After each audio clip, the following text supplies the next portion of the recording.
안녕하세요. 김호준입니다. 매년 여름이면 반복되는 폭염, 전력 예비율 바닥, 블랙아웃 우려, 기사가 올해는 없습니다. 작년 여름에도 예비율이 한 자릿수로 떨어졌다고 냉방기기를 가동한 채 문 열어놓고 장사하는 가게들을 지자체에서 단속하는 기사가 많이 나섰습니다. 그런데 올해 전기 수요는 지난해 최대 피크치와 차이가 없습니다. 그럼 왜 이렇게 전기가 남느냐? 산업통상자원부가 2년 전 예측한 전력 수급 계획상 2029년까지 예비율을 22% 확보하겠다고 했는데 올해 이미 30%를 넘었다고 합니다. 어떻게 이런 일이 벌어진 걸까요? 전력 수요 예측을 잘못해서 목표치를 12년이나 앞당겨서 초과 달성한 건가요? 아니면 그동안 전기가 부족하지 않은데 부족하다고 과장을 했던 건가요? 그것도 아니면 부족했던 건 맞는데 이해관계자들 때문에 부족분 이상의 발전소를 지은 건가요? 어떤 경우든 이건 그냥 전기가 남는다고 좋아할 일이 아니지 않습니까? 어떻게 12년치 예상을 잘못할 수 있는지, 아니면 부족하지 않은 걸 누군가 부족하다고 한 건지, 거기에 누군가의 이권이 연루됐던 건지 궁금하지 않으십니까? 저는 그게 알고 싶습니다. 김호중의 궁금증이었습니다.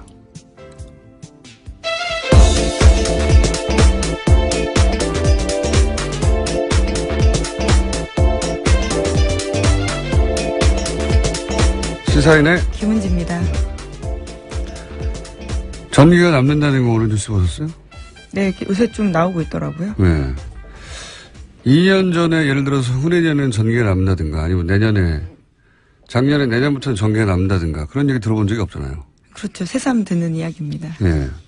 게다가 2년 전에 계획을 세웠는데 그때 2029년이 되어서야 22%의 전력 예비율을 갖추겠다. 근데 올해 30%가 넘어요, 벌써. 불과 2년 전에 예측한 건데, 이 예측이 어떻게 12년에 틀릴 수 있는지, 예. 갑자기 전기 피크 전력량, 그러니까 여름 더울 때면 최대치 전력 예비율 한 자릿수 떨어졌다. 좀만 더 하면 블랙아웃 된다.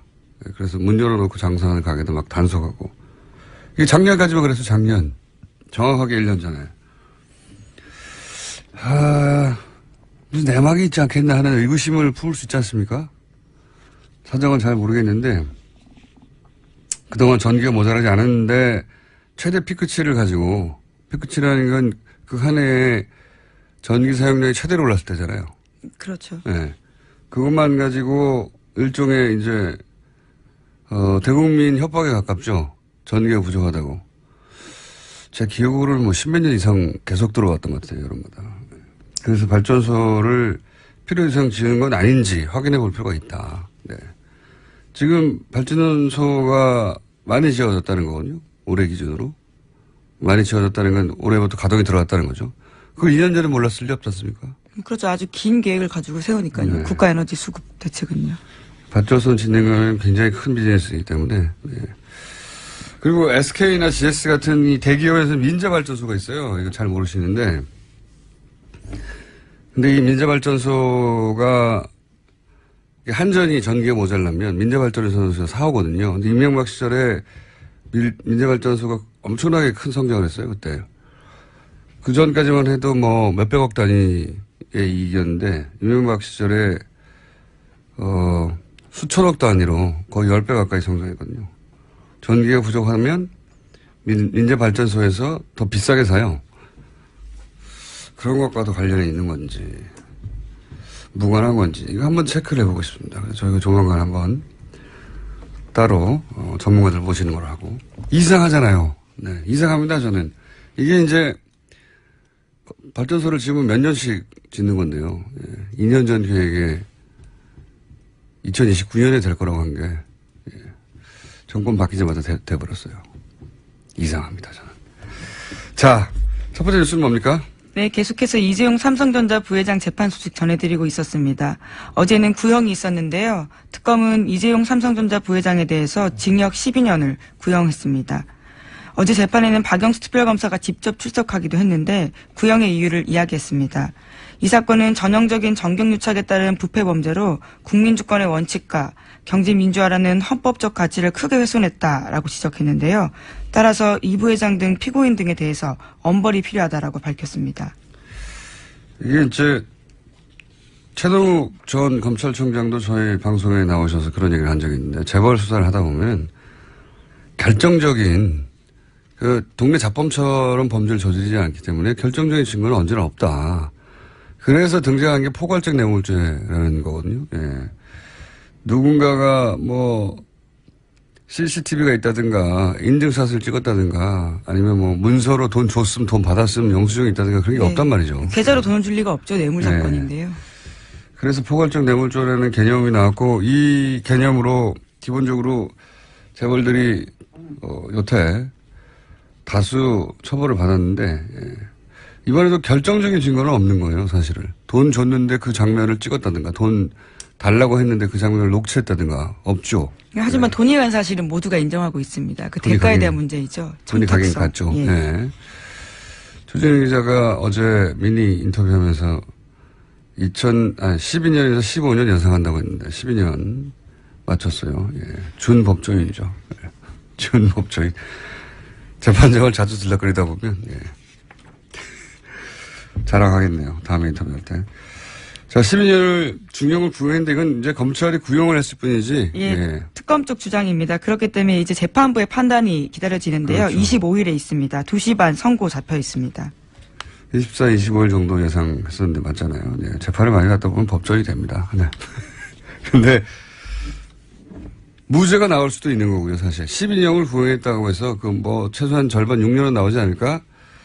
그렇게 생각하실 수도 있는데 그건 전혀 아닙니다. 무죄가 나올 수도 있고. 혐의 5가지인데요. 거기에 대해서 증빙이 부족하다라고 생각하면요. 무죄가 나올 수도 있는 그렇죠. 상황이긴 합니다. 그다음에 이제 약한 예를 들어서 2년, 3년 하고 집행유예. 이미 뭐 5개월 이상 6개월 가까이 살았다. 이거 참작해 주거든요.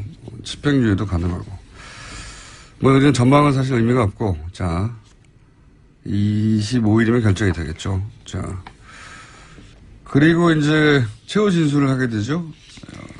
네, 어제 이재용 부회장 같은 경우엔 체의 진술했는데요. 모든 게 자신의 탓이라면서 공소 사실은 이해할 수 없다, 억울하다 이렇게 이야기했는데요. 또 진술 도중에 아버지 이건희 회장 등을 언급하면서 몇 차례 울먹이기도 했습니다. 그렇군요. 갑자기 이건희 회장 건강이 궁금하네요. 예.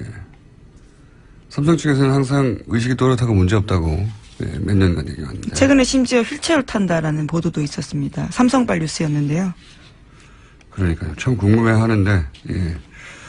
자, 어쨌든 이렇게 눈물을 흘렸다고 하고 그러자 방청객 쪽에서 뭐 응원의 목소리도 나왔다고. 네, 힘내세요라면서 응원하다가요. 원래 방청석에서 그런 말 하면 안 되거든요. 그래서 퇴정당했습니다. 여기 이제 친박 단체들, 네, 친박 성향의 방청객들이 많다고 하는데 아무래도 이제 운명이 연결돼 있으니까 관심이 갈 것 같긴 한데 그 이재용 부회장이 영장 실질 심사 받고 결국 영장 기각돼서 나왔을 때 첫 번째 영장 기각됐었죠. 예, 그때 친박 단체가 그 앞에서 기다리면서 박수치고 태극기를 흔들고 성적에서 같이 얹어놨던 뉴스가 생각이 나는데 그때는 이 앞뒤가 전혀 안 맞았던 것이 당시는 초창기는 박근혜 대통령 강압에 의해서 돈을 줬다고 할 때거든요. 근데 어떻게 친박단체 가서 거기서 성적을 흔든 앞뒤가 전혀 안 맞는데 누가 시킨 거라고 생각할 수밖에 없는 거죠. 예. 당시 정황으로는 박근혜 전 대통령의 지지자들이 이재용 부회장을 응원해서는 안 되는 거였어요. 그렇죠. 강요당했다라는 취지라면요. 예. 그런데 응원을 했었고, 보수단체를 삼성이 지원했기 때문이냐, 뭐 그렇게 간단하게 생각할 일은 아닌 것 같고. 누가 그 일을 시켰을까요? 궁금합니다.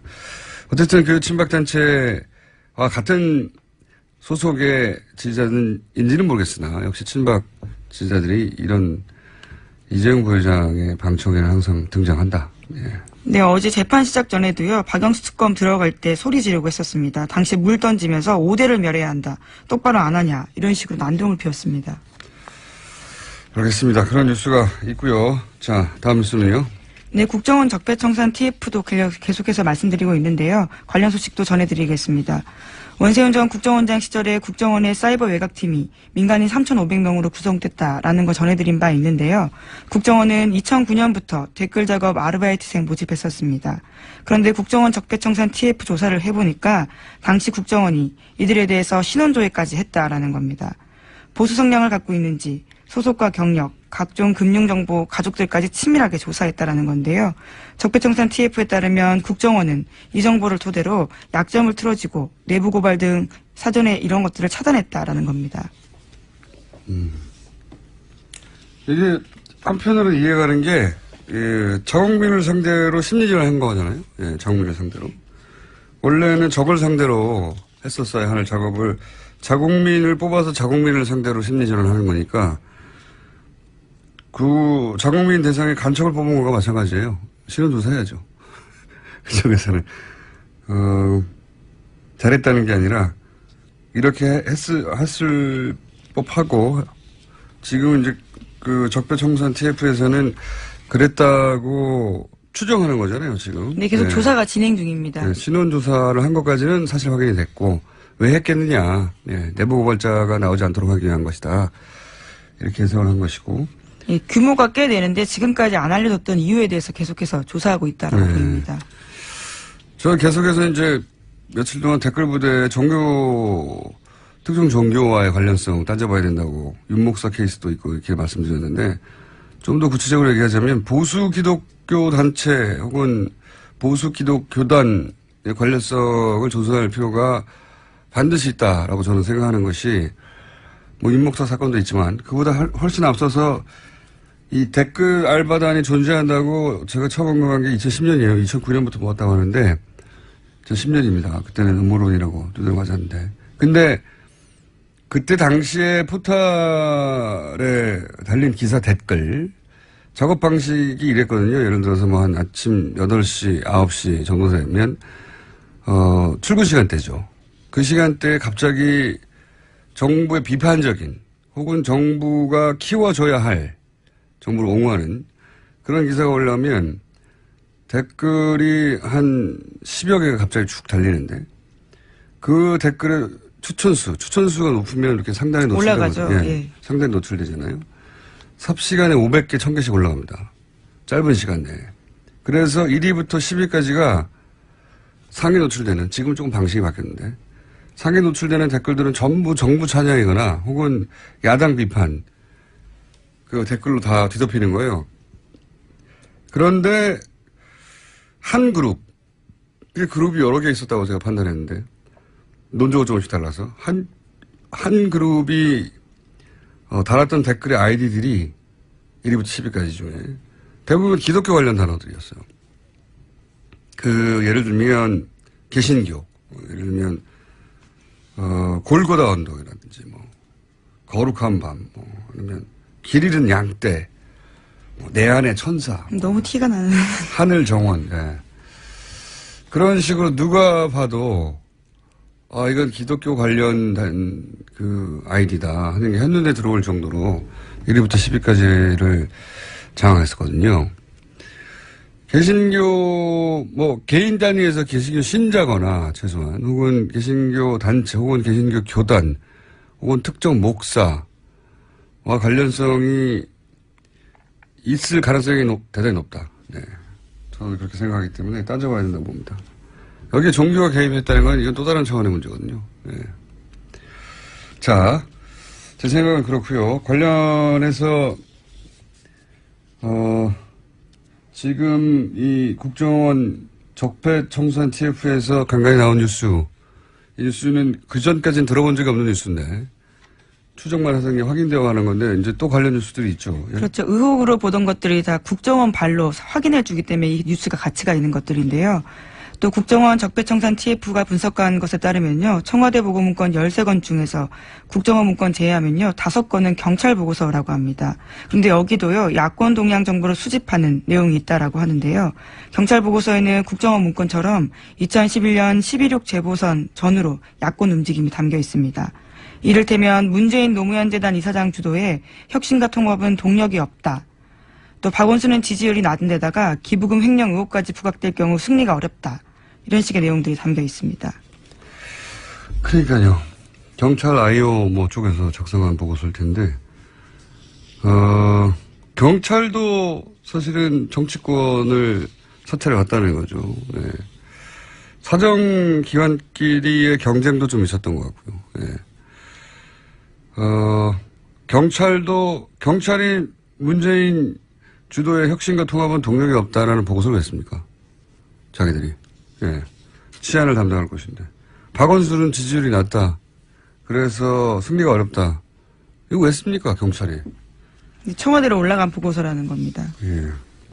청와대 국정원 뿐만 아니라 경찰도, 예, 이런 정치 개입을,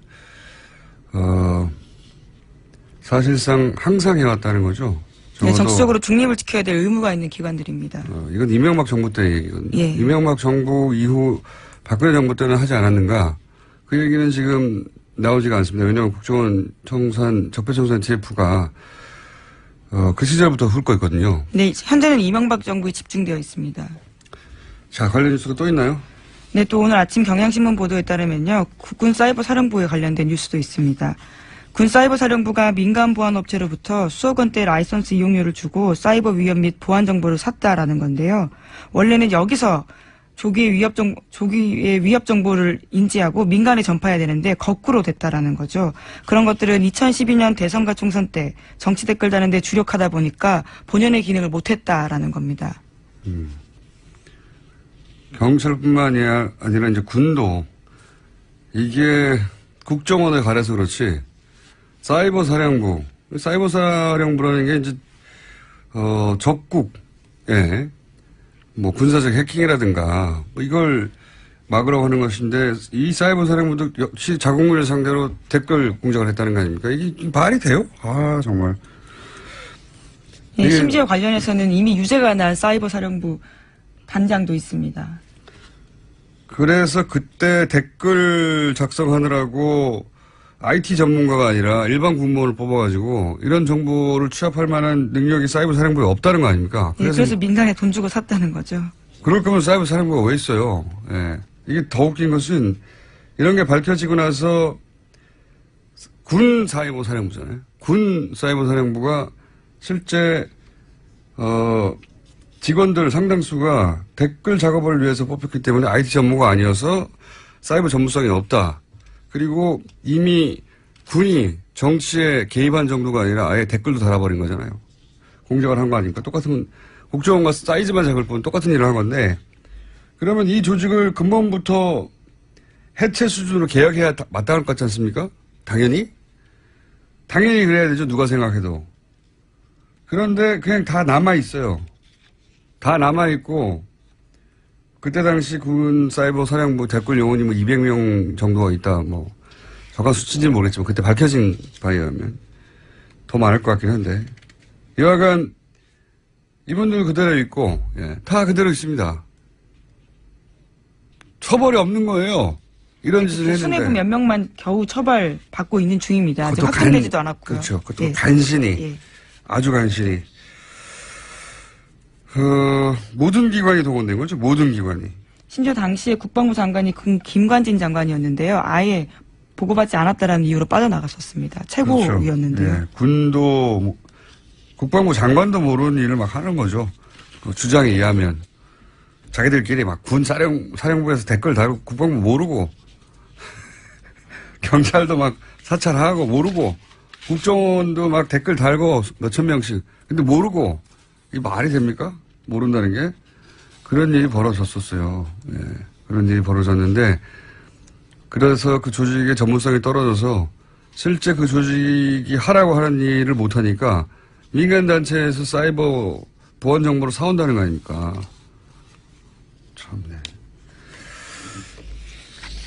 할 말이 없어요. 군도 이랬다는 건. 망하는 나라 이렇게 하는 거지, 이게. 그러니까 모든 조직이 동원됐다라고 볼 정도로요. 모두가 댓글 달고 있었다라는 겁니다. 모든 조직이 동원된 거죠. 예. 정권을 지켜야 하니까요. 정권을 지켜야 하니까. 그러니까 군이고 경찰이고 국정원이고 간에 당시 이때면 한나라당이죠. 2011년이면 예. 한나라당 뭐 지금 새누리당으로 이제 옮길 때죠. 예. 자유한국당 그 이후로는 이때 당시는 아직 새누리당이 되기 전이네요. 자유한국 뭐 같은 뿌리니까요. 새누리당, 자유한국당, 한나라당 집권을 연장하기 위해서 모두들 같이 흥신소 혹은 신부름센터 역할을 했다는 거죠. 그리고 관련해서 처벌받은 자는 거의 없다. 이거는 국가에 대한 반영이거든요, 제가 보기엔. 이건 다 처벌해야 된다 봅니다. 시간이 아무리 지나도. 그래야 다시는 안 그러죠. 자, 벌써 댓글 얘기하다 보니까 시간이 다 가버렸네요. 너무 어마어마한 수준으로 벌어졌기 때문에. 예, 그렇죠. 예. 이 뉴스가 사실은 포털을 다 뒤엎어야 된다고 봅니다, 저는. 정치 관련 뉴스는 최소한. 근데 이 뉴스도 그렇게 많지 않아요. 저희가 따로 짚어서 좀 세밀하게 다루고 있습니다. 뉴스 제목 하나 정도, 예. 혹은 두 개 정도 하고 끝낼 시간인 것 같습니다. 네, 안철수 전 대표에 대한 출마가 여전히 강론을박인데요. 국민의당 의원 10명이 안 전 대표 만나서 당대표 출마 철회해달라고 요청했습니다. 하지만 안 전 대표는요, 출마의 뜻을 굽히고 있지 않습니다. 정계 은퇴하라는 거냐, 뭐 이렇게 반발했다는 보도를 그렇죠. 봤는데, 그 내심의 일부가 드러난 워딩인 것 같기도 해요. 왜냐하면 출마하지 않고 있으면 정계 은퇴 수순을 밟을 거란 그런 두려움이 있었던 건가? 왜냐하면 당대표 한 번 출마 안 한다고 해서 정계 은퇴한 사람은 없습니다. 근데 출마하지 말랬더니 정계 은퇴하라는 거냐라고 대받았다는 거는 그런 두려움이 있는 건가? 예, 하는 생각이 들고, 사실 지금 이렇게 벌어지는 일들은, 통상적인, 과정이라면 3년 후 총선 전에 그리고 대선이 한 1, 2년 정도 남았을 때 벌어지는 일들이거든요. 그때 당권을 누가 잡느냐. 근데 지금 이건 대선 끝나고 아직 3개월밖에 안 됐는데 이게 벌어졌다는 데 대해서 사람들이 이제 왜 그러는 걸까 다들 궁금해하는 거고 말린 사람이 많은 거죠. 예. 여전히 저는 이해가 안 가고 있습니다. 공포의 정체가 뭘지. 자, 제목 정도 읽고 끝내겠습니다. 네, 갑질 논란이 있던 박찬주 사령관의 부인이 어제 검찰에 출석했습니다. 나와서요, 공감병들을 아들처럼 생각해서 그렇게 했다라고 해명했습니다. 이거는 이제 성추행하고 나서 딸같이 생각했다고 했던 한나라당의 박기태 전 의장 워딩과 수미가 쌍관하고 네. 알겠습니다. 이건 누가 조언했을까요? 이렇게 답하라고. 재미있는 뉴스입니다. 여기까지 하겠습니다. 시사인의 김은지였습니다. 감사합니다. 제임스 본드의 주제곡입니다. 상암동 본드.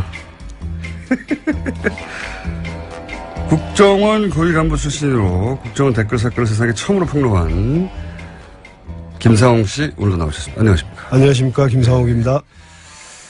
이 댓글 사건을 처음으로 폭로하셨는데 5년이 지나서 이제 드디어 국정원 내 TF에서 이 댓글과 관련된 정보 일부가 저는 일부라고 보는데 네. 네, 일부가 이제 구체적으로 흘러나오기 시작했습니다. 네. 네. 그래서 처음으로 궁금한 것이 댓글 팀이 30개다. 네. 네. 그리고 뭐 3,500명이다. 이런 식의 이제 첫 보도가 있었습니까? 근데 그 보도가 이제 기자들이 보도해서 TF에서는 정확하지는 않다. 아직도 진행 중이고 30개 팀에 3,500명만 있었다는 건 아니다. 네. 그런 식으로 얘기를 하긴 했는데 우선 30개 팀밖에 없었을까요? 훨씬 더 있었다고 보여져요. 그러니까 지금 국정원에서 발표한 것은 30개 팀에 3,500개 아이디, 그러니까 3,500명이 아니고 3,500개 아이디. 정확하게 말하면 아이디입니까? 예. 네. 근데 이제 30개 팀은 이제 고구마 줄기가 이제 모습을 드러냈다. 네. 그래서 저는 국정원에서 그 특수활동비로 쓸 수 있는 돈이 약 4,900억 정도로 알려져 있는데 4,900억이요. 뭐 1년에 30억쯤을 쓴 걸로 보인다. 이렇게 그런데 지금 보도되긴 했어요. 예, 너무 근데 적다. 이거밖에 예. 안 썼을까. 그러니까요. 국가적 사안이었는데 거의. 그렇죠. 예.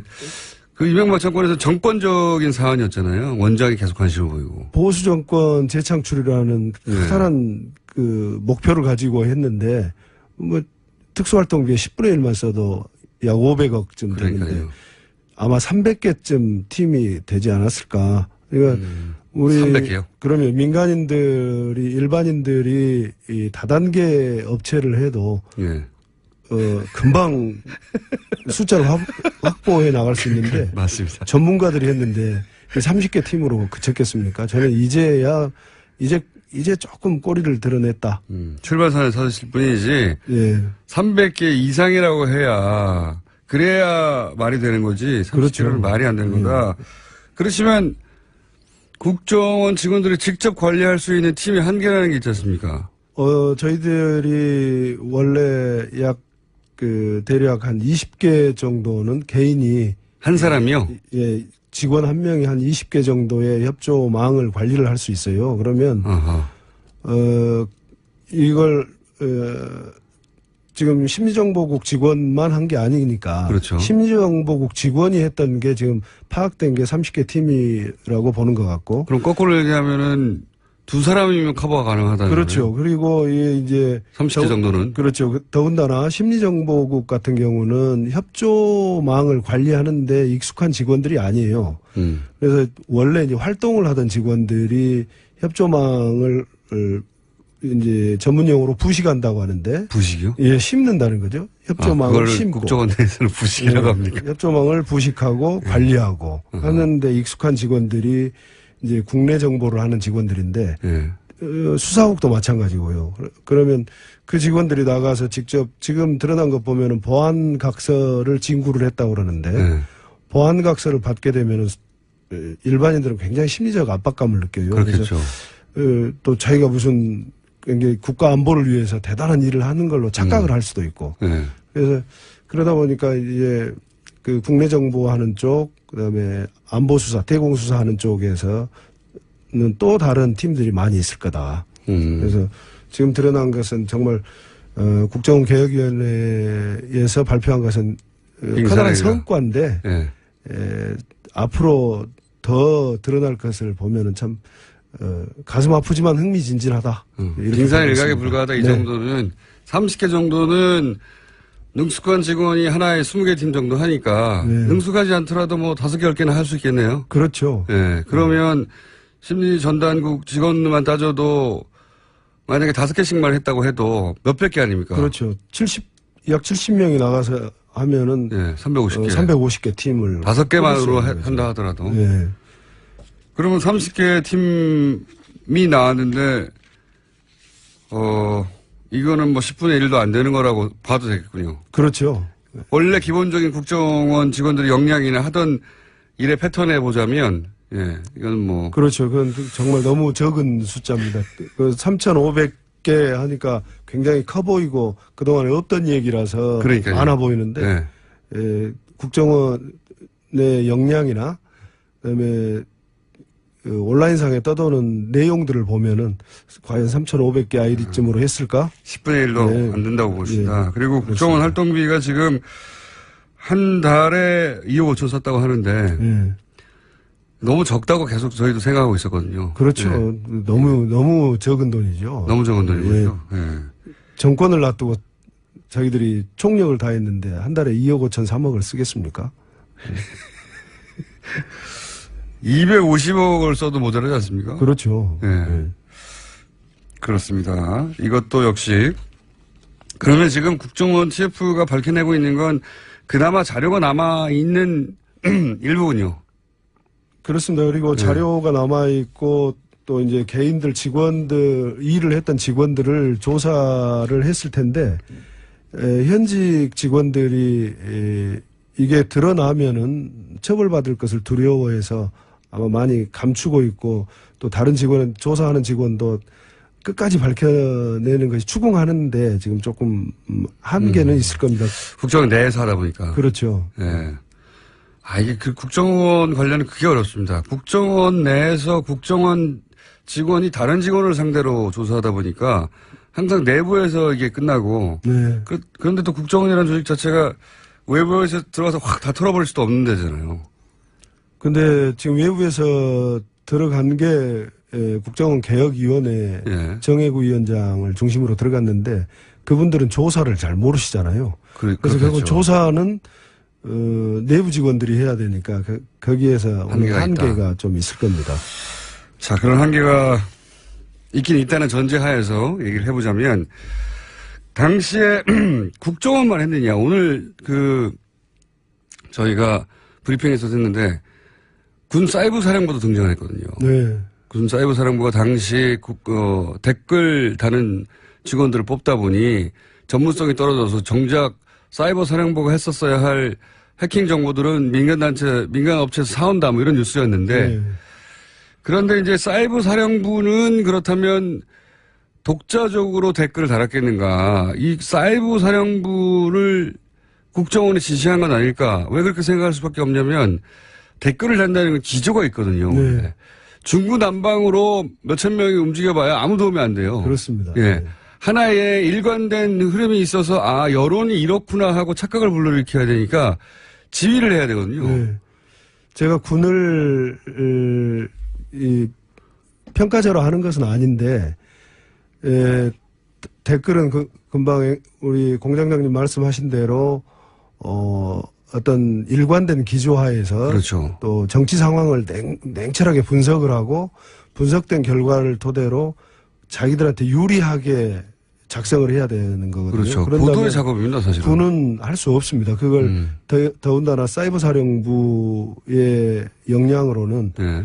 단순한 기술 역량이지 거기서 정보를 분석해서 한다는 것은 말이 되지도 않고 또 통일돼서 나가야 되거든요. 그렇죠. 컨트롤 타워는 하나여야 된다. 그래서 국정원이 밖에 나와 있는 구중궁궐 청와대를 제외하고 밖에 나와 있는 컨트롤 타워 역할을 했을 거다. 그래서 군 사이버 사령부도 국정원의 지휘를 받으면서 댓글에 관여했을 거로 봅니다. 독자적으로 활동한 게 아니라 그렇죠. 뭐 지금 말씀하신 이유로 정치 분석을 해야 되니까 도대체 정치권에서 무슨 일이 어떻게 돌아가는지 내밀한 사정을 알아야 되잖아요. 네. 네. 그 사정을 기반으로 해서 요 사안 요런 댓글로 가자라고 기조를 정해야 되는데 그거는 양쪽에서 정할 수는 없는 일이니까 네.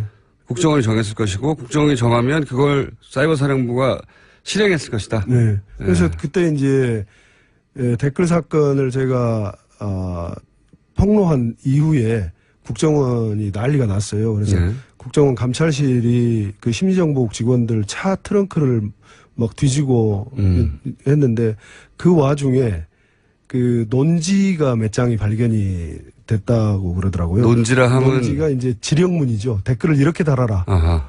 그 지령문을 직원들이 가지고 가서 이제 소위 PC방이니 무슨 미사리니 오피스텔이니 가서 다 하는 건데 그게 이제 오늘의 논지가 매일매일 다르게 나가는 거예요. 그래서 그러면은 논술학원인가요? 그렇죠. 그래서 그런 걸 군 사이버 사령부에도 똑같은 형태로 가서 달렸을 거다. 사람을 놔두고 교육을 시킬 수 있는 건 아니잖아요. 그래서 논지를 제공해 주면은 거의 유사하게 다 달렸기 때문에. 그러니까요. 예, 그래서 그때 직원을 논지를 휴대하고 나가던 직원을 조사를 해서 했는데 경고 처분에 그쳤다라고 그때 들었었어요. 그렇게 해서 실제 구체적으로 달린 댓글 저도 사실 기억하는 것들이 많이 있는데 예를 들어서 이게 야당 비판 아니면 정부 찬양이거든요. 네. 딱 두 가지입니다. 두 가지인데 중간중간에 이제 지역 감정을 자극하거나 네. 북한에 대해서 공격하거나 그런 게 있긴 하지만 주로 야당 비판, 정부 찬양인데 혹시 이것은 국정원 댓글 작업이 틀림없는데 그때는 사람들이 몰랐을 테지만 구체적으로 이런 것은 댓글 작업이었다라고 지금 말씀해 줄 수 있는 사례가 없습니까? 사례? 원세훈 원장이 2009년 2월에 취임한 이후에 이제 본격적으로 네. 자기가 말하는 대남 심리전 댓글 작업이 시작이 됐는데 처음에는 정부 홍보로 시작을 했던 것 같아요. 홍보로 처음에는. 그래서 아니라. 네. 이건 이제 홍보 정도가 좀 지나쳐서 2010년도 보면은 이제 기억하실지 모르겠는데 오늘의 유머라는 사이트에 네네. 왕 시리즈라고 예. 게재가 됐었어요. 왕 왕 시리즈가 뭐 신영웅 시대 그래서 당시 이명박을 무슨 버스왕 버스 문제를 해결했다 해서 네, 버스왕이라는 버스왕. 모양이에요. 또 철도왕은 철도 특이하게 1부부터 7부까지 했었어요. 그래서 그때 뭐 철도 파업 뭐 네, 철도 파업을 본인이 해결했다는 거예요. 모든 철도왕. 걸 결국은 난관에 봉착한 여러 가지 문제를 예. 이명박이라는 영웅이 탄생해서. 해결했다. 그래서 좀 약간은 우스꽝스러우면서도 국민들 마음속에 슬그머니 스며들게 하는 그런 전략으로. 근데 그걸 보면은 굉장히 분석이 현 상황에 대한 분석이 정확하게 되어 있고 구성도 아주 기승전 이명박으로 되어 있는 국정원이 아니고는 할 수 없는 그러면 예. 왕 시리즈가 뭐 있습니까? 굉장히 많았죠. 뭐 버스왕, 철도왕, 버스왕, 뭐 치안왕, 치안왕, 본인이 또 외교를 잘했다 외교왕, 또 구출했다 해서 구출왕. 구출왕은 뭡니까? 무슨 어디 갇혀 있는 것을 본인이 구출했다는 거예요. 또 심지어는 치안왕은 어디에 무슨 경찰에서 해결하지 못하는 것을 본인이 나서서 질책을 하고 했더니 출동해서 질책하고 네. 그 문제가 해결됐다. 해결되고 이런 정말 웃지 못할 초반에는 그러니까 정권 찬양을 해야 되는데 일반적인 방식으로 뭐 기사를 통해서 하는 것은 별개이고 예. 온라인상에서 작업을 하려면 약간 유머스럽게 예. 약간 이렇게 희화하면서도 그 안에 내용은 굉장히 구체적으로 예. 이 모든 게 다 이명박 대통령의 은공이다. 그렇죠. 업적이다. 왕이다. 예. 왕이죠. 그래서 왕 시리즈를 국정원에서 누군가 개발해가지고 그거를 인터넷 게시판에 막 뿌린 거군요. 예. 무척 많이 돌아다녔어요. 그때. 심지어 무슨 I love soccer라는 그런. 예, 전혀 다른 축구 그렇죠. 동호회인데. 그러니까 취미로 들어가는데도 전부 했고. 이게 정치 커뮤니티에만 돌아다니는 게 아니라는 거죠. 그렇죠. 예, 전방위로 다. 예. 그걸 한 사람이나 그걸 보고를 받았을 텐데, 보고받은 이명박 씨나 참 수준이 비슷했던 것 같아요. 카카를 왕으로 만들었습니다. 네, 그렇죠. 예를 들어서 소말리아 해적 인질 구출 작전 네. 성공했다 그러면 구출왕이죠. 네, 오늘의 논지 구출왕 예. 쫙 뿌리고 예. 유치하네요. 또 한 가지는 제가 이제 며칠째 반복 얘기하고 있는 건데 뭐냐면 제가 이제 저도 2010년 초반에 이게 틀림없이 조직적인 댓글 작업이다라고 생각하기 시작했거든요. 그전에는 없던 현상들이 저는 왕 시리즈를 몰랐습니다만은 지나치게 적극적으로 물론 이명박 정권을 응원하는 사람들도 있었고 비판하는 사람도 있었지만 응원하는 사람들이 이렇게까지 조직적으로 대규모로 갑자기 등장했다는 게 이상했고 이상했을 뿐만 아니라 댓글을 대는 양태도 예를 들면 제가 이제 그때부터 이건 보수 기독교 교단이나 혹은 조금 더 작은 단위에서 특정 교회나 혹은 그런 개입이 있지 않고서는 이런 일이 있을 수 없다고 생각했던 게 예를 들면 아이디들이 다 원래 이제 아이디를 많이 만들다 보면 단어에 한계가 오잖아요. 그러다 보니까 자기가 익숙한 단어로 만들 수밖에 없거든요. 어느 시점 가면. 근데 거기 보면 골고다의 언덕이니 개신교 꼭 골고다의 언덕이 개신교만 정된다고 할 수는 없지만 딱 보면 이게 하늘 정원 뭐 하여튼 네. 개신교 관련된 기독교적인 단어들이다 아이디가 하는 게 한눈에도 보이는 근데 자기들이 들킬 거라고 생각 안 했던지 아이디를 만들 때는 그런 아이디를 만들어서 작업하는 걸 제가 많이 봤거든요. 예, 이명박 정부의 인사의 기조가 예. 고소영이었잖아요. 고소영. 고려대 소망교회 영남. 그 중에 이제 한 축을 차지했던 게 소망교회. 네. 이제 다시 말해 이제 보수 기독교계가 동원이 가능한 인사에서 소망교회 출신들이 많이 등용이 되다 보니까 애국심으로 이렇게 포장을 할 수가 있었죠. 그래서 국정원과 보수 기독교계가 연결되는 그 정점에는 이명박이 있는 거죠. 오히려 이명박을 매개로 해서 국정원과 보수 기독교계가 협업할 수 있는 협업한 것이 사실이군요. 할 수 있었다고 봐요, 저는. 그때는 분위기가 전부 다 우리 무슨 이명박 장로님은 무슨 서울시도 하늘에 봉헌하고 막 그랬었잖아요. 네, 그렇죠. 그래서 충분히 가능한 얘기다 그렇게 보입니다. 또 한 가지는 제가 또 평소에 가지는 궁금증인데 보수 동객들 있지 않습니까? 네. 보수 단체들을 지원한다는 얘기가 나오는데 그 활동 내용을 보면 저 사람은 저 정보를 국정원을 통해서 얻지 않았을까 하는 뭐랄까요? 개인이 그냥 인터넷에서 글을 쓰고 하는 것으로는 얻을 수 없는 정보를 기반으로 얘기를 한다. 이런 생각을 하게 하는 사람들 꽤 있었어요. 있었죠. 예. 네. 아시죠? 그렇죠. 그분들 모 선생님 또 정모 여사님인가 그분도 있고 근데 그분들 또 국정원으로부터 정보를 또는 직접 받든지 그렇지 않으면은 한번 돌려받든지 하고 단체를 전부 지원을 국정원에서 많이 보수 단체에 했기 때문에 개인들이 활동을 하면서도 보수를 표방하고 하면서는 나는 왜 지원해주지 않느냐라고 하면서 지원받았을 거로 저는 생각을 하고 있습니다. 추정하신다고. 네. 네. 이 대목에 대해서는 저희가 반론권을 보장합니다. 예. 그렇게 추정하신다. 그러니까 네. 굳이 딱 누굴 집어서 말하지 않더라도 흔히 이제 보수 농객으로 알려진 분들 중에 필터 중에 활동하는 분도 많죠. 그분들도 측면 지원이나 그런 지원 받았을 개연성이 있다고 보시는 거예요? 충분히 개연성이 있다고 봅니다. 만약에 이 댓글 부대가 이명박 정부에서 이렇게 돌아갔다면 만약에가 아니라 돌아갔죠. 박근혜 정부로 이어졌을까요? 이어졌죠. 이어졌습니까? 온라인상에 인프라가 다 깔려 있는데 그걸 정보기관이 더군다나 자칭 애국심으로 똘똘 뭉쳤던 남재준 원장이 포기했겠습니까? 그리고 댓글은 똑같은 형태로 똑같은 논조로 보다 더 강화된 형태로 온라인상에 달려 있었잖아요. 그렇죠. 그러면 그 인프라가 그대로 작동을 했다고 봐야죠.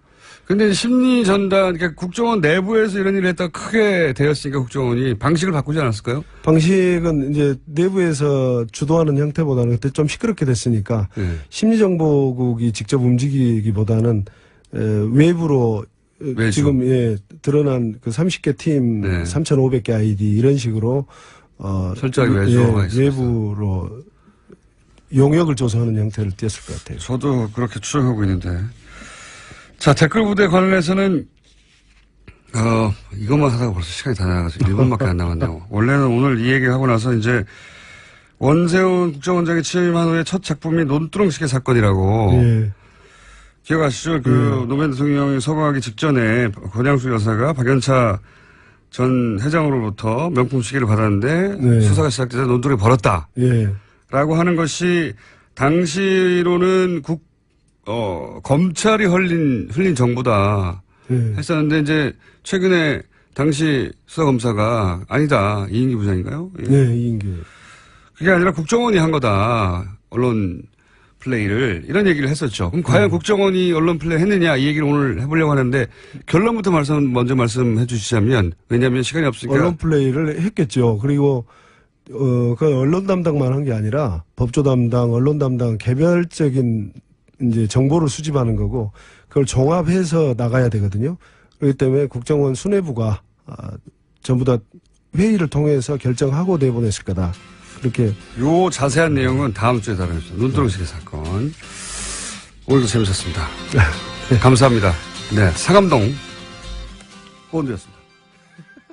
저희 방송에서 나라 걱정을 하다가 어느 날 당대표가 되어버리신 이혜훈 대표에 의해서 현재 당사일 2위입니다. 네, 당사일 2위. 뉴스공장의 고정 mem버가 됐습니다. 지난번 테스트를 거쳐서 경쟁자가 있었는데 다른 요인으로 탈락을 하셨고 핫해. 네, 코너 제목이 핫해입니다. 핫해. 네, 핫해. 너무 핫해입니다. 요즘. 핫해. 너무 핫하다는 거죠. 핫해. 예. 바른정당의 하태경 최고위원 나오셨습니다. 안녕하십니까. 예, 반갑습니다. 하태경입니다. 의원님만 나오시면 저희가 기본 욕이 한 100개 이상씩 쏟아지거든요. 예, 욕 들으러 나옵니다.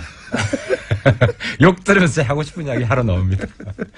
오늘도 기대해 주십시오. 자, 저희가 이 욕 문자가 많이 안 나오면은 이 코너를 없애버릴 생각이에요. 칭찬 문자가. 네. 칭찬이 나오기 시작하면, 이 코너를 없앨 때가 됐구나. 이렇게 생각하고. 알겠습니다. 없애버릴. 칭찬받는 그날까지. 알겠습니다. 자, 지난 한 주간 바른정당에 특히 하태경 최고위원의 눈으로 바라본 전국 짚어보는 시간인데, 지난 한 주간 아무래도 가장 핫했던 거는 이제 핫했던 것은 안철수 전 대표가 당권 도전에 나선 거지 않습니까? 예. 이 당권 도전 이유가 뭘까에 대해서 의견이 분분합니다. 사실 굉장히. 어떻게 보세요? 근데 이제 저도 정치를 오래 하진 않았지만 네. 정치판이 이럴 수도 있구나. 지금 바른정당이 상대적으로 태평성대 같아요.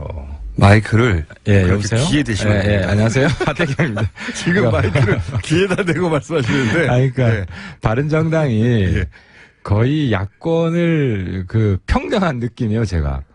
어떤 의미에서요? 원래 바른정당의 최고 위기 정당이고 20명밖에 안 되고 한 명만 나가면 지금 끝나는 이런 정당인데 홍준표 한국당 대표. 가만히 있어도 그냥 약간 엽기적으로 일배당 비슷하게 엽기적으로 극우 정당으로 가버리고 다시 박근혜 탄핵 잘못했다 이런 이야기 내부에서 나오고 일배 열심히 하시라 혁신의 방향이 거의 6개월 전으로 돌아간 모습입니다. 너무 돌아갔어요. 너무. 거기는 거의 정권 재창출 포기한 그냥 그러니까 오른쪽의 정의당 이런 노선을 가는 것 같아가지고 그냥 저희들은 고마워요. 고맙다. 그렇게 계속 가시라. 근데 좀 잘 됐으면 좋겠다. 그러니까 우리로 보면 어떻게 보면 우당이에요, 국민의당이. 그러니까 국민의당이. 친구 우자, 버주자 우당인데. 그게 연대 가능성이 있다는 얘기가. 지금은 우려스러운 걱정 우자 우당이 돼가지고 지금 상당히 국당이 연대를 말하기 전에 소멸할 수도 있지 않을까. 당대표 출마한 이유가 소멸할까봐 서 나왔다고 하는데 오히려 당대표 출마가 소멸의 길로 가는 길이 아니냐 이렇게 보신다는 거예요? 안철수 대표 입장에서는 피해의식이 큰 것 같아요. 그러니까 자기가 안 나오면 이게 민주당 투항파한테 팩트는 모르겠어요. 예를 들어 천정배, 정동영 두 분이 이제 대표적으로 나오셨는데 그 두 분 중에 누군가가 되더라도 민주당으로 흡수 통합될 것이다. 나중에 지방선거 전후로 해서. 그렇죠. 이런 우려가 상당히 강한 것 같아요. 근데 여기에 맞설 만한 사람이 없다. 아무도 없다. 그러니까 이제 본인도 알아요. 독배를 마신다. 하지만 청명해주거나 한식해주거나 내가 안 나와도 죽는 건데. 그러니까 이제 안철수 대표 심리를 제가 읽어본 거예요. 그렇게 안철수 대표가 제가 인간적으로 나쁜 사람이라고 생각은 안 해요. 단 정치적으로 순진하다. 정치적으로 좀. 그건 정치 초년병한테나 할 얘기지. 이제 대선을 2번이나 지났는데 순진하다고 말하는 게 맞나요, 표현이? 아직은 조금 그런 것 같아요. 제 말은 그걸 순진하다고 말할 수도 있고 어리숙하다고 말할 수도 있고 모자라고 말할 수도 있고 똑같은 현상을 두고 정치 신인이면 순진하다고 할 수 있는데 이제는 그렇게 말하기는 대선 후보를 공당에서 쪘는데요. 이게 좀 안철수 대표가 좀 애매한데요. 그러니까 이제 정동현, 천정배 두 분 보면 약간 올드 보이고 노회할 것 같고 이 좋은 측면과 나쁜 측면이 다 존재하잖아요. 근데 안철수 대표는 올드해 보이진 않아요. 아직까지 느낌이. 근데 단 좀 정치적으로 좀 막 가는 경향이 있는 거 아니냐. 막 가는 경향이. 그러니까 이게 일종의 좀 경선이 아니라 제가 볼 땐 내전이거든요. 예. 골육 상쟁. 그 6.25랑 똑같아요. 결국 분단으로 갔듯이 분당으로 갈 수순으로 보인다. 어쩌면 분당을 하려고 하는 거 아닐까요? 이 기회에, 물론 이것도 뭐 순전히 추정이고, 그렇긴 한데, 이 기회에 호남계들과 결별하려고 일부러 그러는 거냐라고 할 정도로 격렬하잖아요, 지금. 그런 것 같아요. 그러니까 결별 수순을 밟고 있는 거고. 근데 결별의 방식이 거기 비례 의원이 많잖아요. 예. 비례 의원을 누가 획득하느냐. 그러니까 13분이나 되기 때문에. 예. 예를 들어 바른정당하고 비슷하죠. 바른정당에 사실상 유승민 후보가 되면서, 예. 유승민 주도의 당이 되니까 사실상 김무성 대표랑 함께 하던 13분이 홍준표 밑으로 갔잖아요. 예. 이제 그거랑 비슷하게 만약에 안철수 당대표가 되면, 여기 같이 못하겠다고 하는 분들이 떠날 가능성도 있고, 아니면 뭐 그 반대 가능성. 반대 가능성이 반한 계통의 누군가가 당대표가 되면 안철수 계통에 있는 사람들이 뭐 다시 뭐 소위 요즘 뭐 극중주의 뭐 이런 깃발을 들고 국정주의 저기 좌파랑 같이 못하겠다 네. 뭐 그럴 가능성도 있어 보이는 거죠. 그러니까 당을 추스린다고 하는 것의 의미가 본인이 당을 확실히 장악하고 그리고 호남계가 장악해서 혹시 자신의 입지가 줄어들까봐 출마해서 그쪽 완전히 제압하거나 혹은 뭐 분당하더라도 할 수 없다. 이 정도 결심으로 나왔을 것이다. 그렇다고 봅니다. 저 완전히 이번 판에 어쨌든 민주당으로 흡수되는 건 맞겠다. 이런 나름대로의, 왜냐면은 자기가 만든 당이잖아요. 그러니까 예를 들어 자기가 만든 회사가 있었잖아요. 그 회사에서 자기 지분이 다 그러니까 회사는 주식 지분이라도 있는데 이건 그런 것도 없잖아요. 그러니까 자기는 완전히 팽되고 자기가 만든 당은 사라지고 뭐 이렇게 되면은 사실상 자기는 정치계에서 퇴출된다.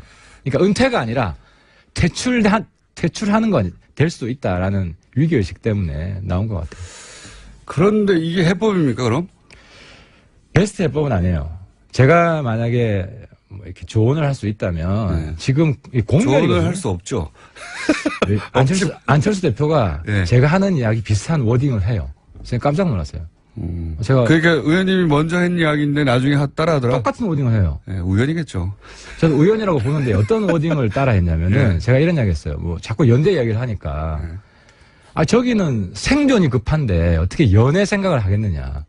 그 단어를 똑같이 이야기를 했어요. 제가 쓴 단어를. 시차가 얼마나 됩니까? 하루 뒤에. 하루 뒤에? 어제. 기사를 보고 했을 가능성이 있네요. 뭐 그럴 수 있지. 아무튼 참모가 뭐 이 표현 괜찮다 싶어가지고. 근데 아무튼 제가 한 말씀 조언을 해드리면 이 공멸을 막는 방법은 손학규 추대다. 모두가 잊고 있던. 그렇죠. 모두가 잊고 있던. 왜냐하면 손학규 대표가 사실 국당의 나름대로 기여한 바가 커요.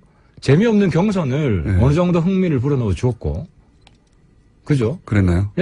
그 정도 했잖아요. 그리고 마지막 정치 인생을 국당에 쏟아부었거든요. 그래서 지금 타이밍에, 근데 모르겠어요. 정동영, 천정배 후보 쪽에서, 자기한테도 불리하다. 안철수 대표가 당권을 잡으면 차라리 손학규 대표 체제가 자기들이 후위를 도모하는데 유리하다. 그리고 안철수 당대표도 너무 욕을 들어먹으니까 손학규 대표가 잠시 좀 맡아주시라. 의원님 점점 얼굴이 다가오면서 마이크가 귀로 가고 있습니다. 사실. 왜 이렇게 저하고 얼굴 가까이 하시려고 하는 건지. 아니 근데 그러고 보니 손학규 대표가 어디 가셨는지 모르겠네요. 이때쯤이면 한마디쯤 하실 법도 한데. 손학규 대표도 점점 내분이 깊어지는 상황이 그렇게 싫지만은 않을 거예요. 본인의 존재감이 다시 지금 부상할 수 있는. 그렇지만 아무도 얘기 안 하고 있지 않습니까? 의원님을 제외하고는. 아마 내일부터 또 본인이 한번 했기 때문에 국당 분들이 호응해주지 않을까. 그러면 동교동계는 뭐 출당 얘기까지 나왔었는데 물론 뭐 감정적인 표현이겠지만 그 정도 말까지 했는데 가만히 있기도 그렇잖아요. 동교동계가. 뭐, 그분들은 원래 정치 굉장히 오래 하신 분들이잖아요. 예. 그래서 언제든 뭐, 휴전할 수도 있고, 타협할 수도 있고, 원래는 그분들 탈당 이야기했잖아요. 예. 근데 탈당 딱 보니까 몇 명 안 하겠거든. 그러니까 거기서 또 꼬인 거예요. 그러니까 정치는 첫 마디가 굉장히 중요한데, 첫 마디 탈당해놓고 그 다음에 출당으로 바꿔버리니까 진정성도 떨어지고, 이 당장 싸움 의지가 별로 없다. 이 가능성 어떻게 보십니까?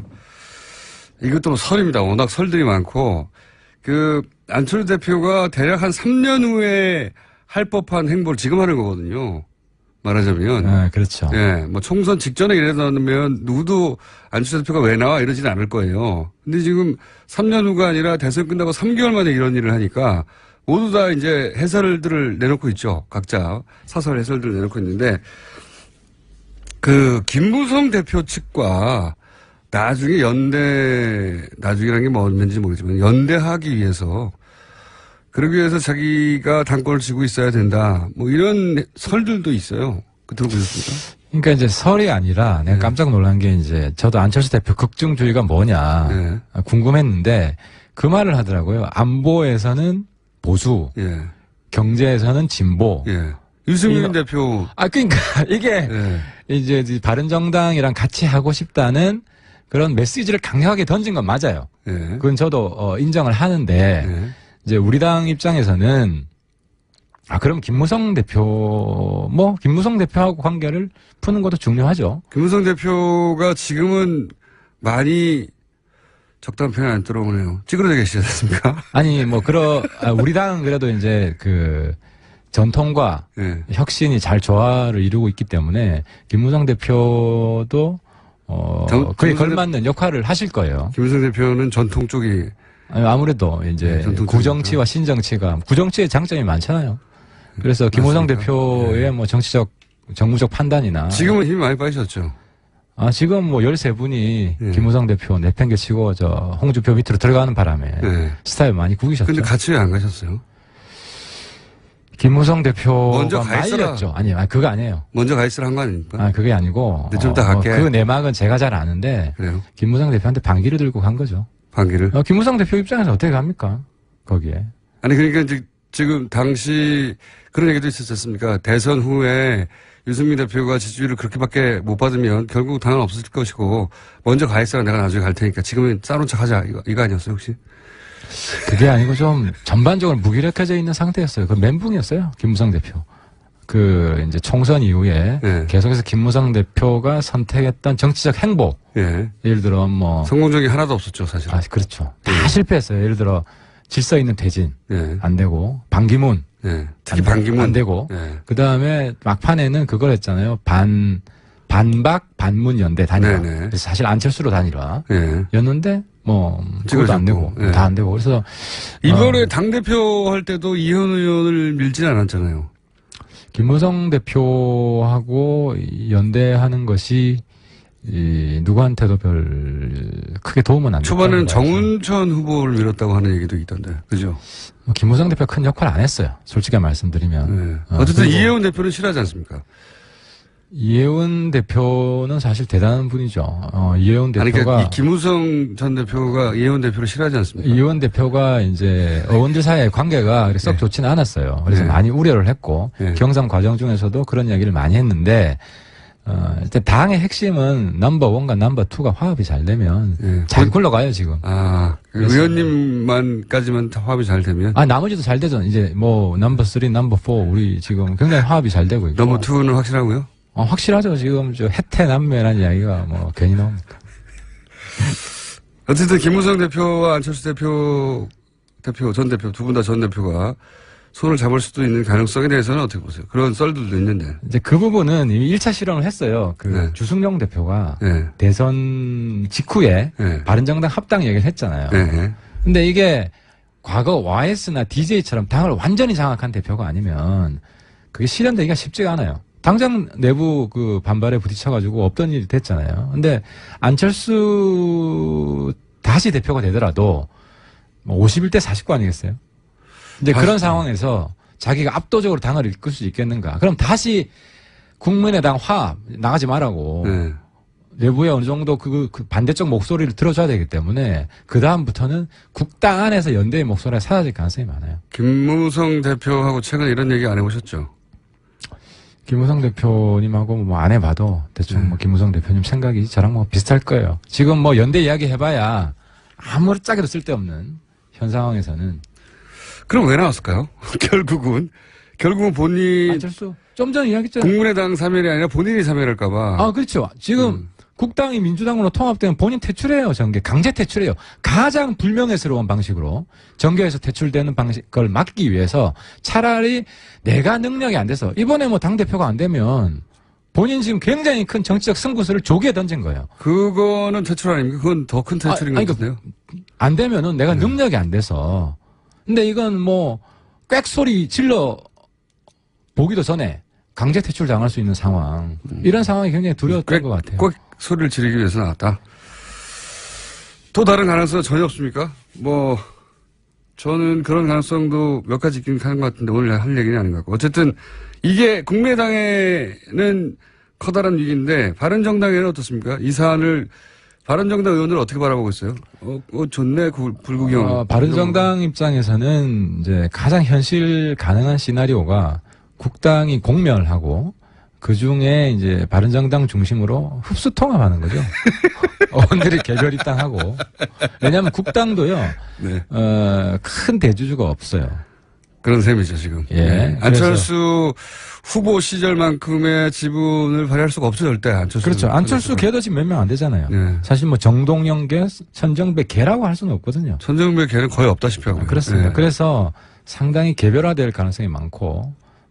그랬을 때. 이삭줍기를 할 가능성이 왔다. 뭐, 바른정당하고 노선이 그렇게 크게 틀리지 않은. 분들이 있죠. 예, 네. 그런 분들은 뭐 우리 당과 함께 할 수 있죠. 그러면은, 바른정당 의원님들은 내심 잘 싸운다, 깨져라 하고 있겠네요. 그거보다도, 네. 그거보다도 일단 뭐, 바른정당, 우리는 지금 한국당 지지율 더블 스코어 내는 게 목표예요. 네. 지금 한국당 뭐 1, 2% 차이 나는데, 뭐 여기에서 연말에 1, 2% 차이 나는 거는 갤럽 조사 기준이죠. 갤럽 기준으로. 네. 근데 이제 그게 뭐 좀 더 정확하다고 저희들은 보고 있고 단순 ARS보다는 그러면 뭐 연말쯤 지금 완만한 상승세예요. 네. 느리지만 두 자릿수가 지난주 처음 찍었죠. 네, 처음 찍었어요. 10% 찍었고 출발 직후에 한 17, 18 정도 나왔다가 한 자릿수 계속 가다가 갤럽 기준으로는 지난주에 처음으로 10%인가요? 그렇습니다. 네. 이제 기울기가 완만하긴 한데 뭐 거의 새 지도부 등장하고 한 달? 본인도 새 지도부기 때문에. 그렇죠. 한 달 정도 됐는데 두 자리 찍었기 때문에 뭐 한두 달 지나면은 한 15%대 올라가지 않을까. 아무 목표입니다. 아무 근거는 없이. 최근에 어쨌든 국민의당 사태는 즐거운 마음으로 보고 계시군요, 다들. 뭐, 당 입장에서는 어쨌든 이 기회에 우리가. 죽자. 일치월장해야 된다. 도약해야 된다. 지지율을 팍 올려야 된다. 그래서 뭐, 잔뜩 지금 열심히 하려고 노력하고 있습니다. 알겠습니다. 국민의 남의 불행이 이제 바른정당의 행복인 상황이고요. 저건 어떻습니까? 바른정당이 치고 올라갈 기회가 몇 번 있었어요, 사실은. 아시다시피. 그럴 때마다 당내에도, 바른정당도 당내가, 뭐랄까요, 균일하지 않지 않습니까? 정치적 색깔이나 지향이나, 거기 보면 전혀 정반대의 목소리도 사실은 원내대표하고 당대표하고도 예를 들어서 댓글 사건만 가지고도 이혜원 대표는 이건 뭐 큰 문제라고 지적을 한다면 원내대표는 이게 이제 정치 공작 아니냐, 지금. 정치 보복성. 정치 음모가 있다, 혹은 뭐 의도가 있다, 이런 식으로. 그 댓글 수사에 대해서, 마음에 안 들어 하는 거죠. 예. 이건 이제 결국 이명박 대통령까지 가는 거 아니냐라고 하는 친이계들의 우려가 있는 건데, 그렇게 의견이 갈려 나오면 그 중에서 듣기 싫은 소리가 기분을 상하게 하니까 당연히, 바른정당 역시 안 되겠어. 댓글 사건 같이 명백한 사건에 대해서도 그렇게 나오거든요, 반응이. 이게 뭐냐고. 그러니까 이제 바른정당이 이 초기 한 18, 9% 올라갔을 때 가장 지금 가슴 아프게 생각하는 게 18세 투표권. 네. 그리고 공수처 문제. 네. 우리가 이제 사실 통과시켰다가 네. 뒤집혔죠. 그러니까요. 뒤집히면서 저게 새로운 보수당 맞느냐, 혁신 맞느냐 이래가지고 이제 확 꺼졌죠. 확 꺼졌죠. 거기 플러스 단일화 얘기하니까 결국 똑같구나. 자유한국당과 바른정당이 결국 단일화 할 거구나. 그렇죠. 안 했지만 그렇죠. 할 거구나는 인상이 드는 순간부터 지금 잠깐 헤어진 거지 곧 합칠 텐데 뭐 이러면서 지지를 확 꺾이잖아요. 그래서 지금 사실 저희들이 뭐 보수 적통 경쟁 이 말도 저는 별로 안 좋아해요. 지금 갈수록 한국당하고 우리는 지지 기반이 다르다. 저쪽은 극으로 가는 것이고 네. 우리는 혁신 중도 보수로 가는 네. 지금 그런 방향이고. 근데 우리가 방향을 충분히 못 잡은 게 탄핵 직후만 해도 그러니까 탄핵에 찬성한 한국당이다 우리는. 네. 이런 의식이 의원들 사이에 강하게 있었어요. 그러니까 여러 이슈들에 대한 정책들은 네. 그렇게 다르지 않다 하는 경향이 있었고 아니다 이것도 우리가 근본적으로 재검토해서 새로운 노선 새로운 보수로 가야 된다. 이 두 흐름이 있었죠. 이 두 흐름이 있다가 그러니까 지금 이게 혁명적으로 힘들어요. 왜냐하면 기본적으로 의원들의 의식도 이제 과거의 의식이 많이 지배하고 있기 때문에. 근데 이제 13분이 가고, 그리고 이혜원 대표나 저나, 사실 뭐 저는 거의 뭐라고 그러는 이방인 비슷하게, 네. 새누리당 내에서. 전문 용어는 왕따라고 하죠. 근데 이제 바른정당이 네. 저 같은 왕따도 성공할 수 있다. 치고 올라갈 수 있다. 이런 가능성을 보여줬고. 여기 아직 100개가 안 됐어요. 그러니까 예를 들어 제가 지금 바른정당의 비전을 주도하고 있거든요. 근데 이게 정말 어려워요. 이제 예. 새로운 보수로 가는 게 뭐냐? 정책적으로 한국당하고 저는 심지어 안보는 보수, 경제는 진보. 안보도 우린 다르다 한국당과 이런 차별화라도 가야 된다고 보이고. 잘 안 보입니다, 네. 아직 잘 안 보이죠. 앞으로 네. 보여드릴 겁니다. 근데 시간이 조금 걸릴 거고요. 그다음에 이제 댓글 문제는. 네. 댓글 문제 명확한 거는 국정원의 정치 개입 잘못된 겁니다. 그렇죠. 이건 이번에 뿌리 뽑아야 돼요. 예. 그리고 전면적으로 진상 조사를 해야 되고 그것이 왜 생겼는지 근본적인 처방이 나와야 됩니다. 근데 여기에서 지금 이제 쟁점이 되는 것은 자꾸 이제 야당에서는 전직 대통령을 이제 물고 들어가려고 하는 거죠. 아니 전직 대통령이 일부러 물고 들어가려고 하는 게 아니라 하다 보면 전직 대통령이 등장하게 되는 거 아닙니까? 그러니까 그거는 봐야죠. 네, 봐야죠. 그거는 봐야죠. 아직 그 국정원 적폐상당 TF에서도 청와대 내용은 모른다. 네. 모른다는 것이고. 그럼 MB가 알바들 조직해서 댓글 열심히 써. 그렇게 지시를 한 거냐. 대통령이 직접 알바를 고용하라고 하진 않았겠죠. 뭐 당연히. 그러니까 제가 대통령이면은 이런 얘기는 했을 것 같아요. 북한의 대남 심리전에 대해서 적극적으로 대응해. 뭐라 그러겠습니까? 근데 그게 댓글 알바를 고용하는 것으로 해결될 일은 아니지 않습니까? 그러니까 그 구체적인 내용에 대해서 지금 원세훈 원장도 저는 자기도 그 구체적인 내용에 대해서는 예를 들어 댓글이 어떤 댓글이 쓰여진다. 그건 상관이 없죠. 그러니까 그런 거, 그러니까 이 부분을 지금 이제 보수까지 포함해서 대단히 착각하고 있는 게 어떤 메커니즘이 작동하냐면요. 북한 통전부에 남조선 인터넷 댓글팀이 있어요. 그러니까 걔네들이 대남 심리전을 하는데 대남 심리전을 하죠. 열심히 댓글 써요. 그러니까 국정원에서 이걸 찾아보고 있으면 이거 자기들도 그거는 해야 할 일이죠. 아니 그거를 하면 안 됐어요. 예. 그렇죠. 왜냐하면 이건 민주주의의 대가다. 그러니까 북한 애들이 들어와서 댓글 쓰는 거나 해외에서 들어와서 댓글 쓰는 거나 심지어 저는 중국에서도 댓글 쓸 수 있다고 봐요. 근데 북한 애들이 댓글 쓰는 건 뭘 쓰는지 아세요? 말씀해 주십시오. 그 김정은 찬양 댓글을 쓰는 게 아니고요. 그러니까 남남 대결을 위해서 한국의 야당, 과거 MB 박근혜 집권 때, 지금도 그렇고 한국의 야당과 제야단체, 반정부 단체, 이런 단체들이 하는 이야기를 북한 애들이 댓글을 써요. 아이디 추적해보면 북한 애들이에요. 근데 문제는 국정에서 대단히 오판을 한 게 북한 애들이 이런 댓글을 쓰니까 예를 들어 한미 FTA 반대한다. 그죠? 광우병서 우린 못 먹겠다. 그러니까 여기에 대한 대응을 해야 된다는 강박 때문에 이게 정치 개입이 돼버린 거예요. 그게 이제 국정원 사이드에서 이해해 주면 그렇고요. 근데 생각해 보시면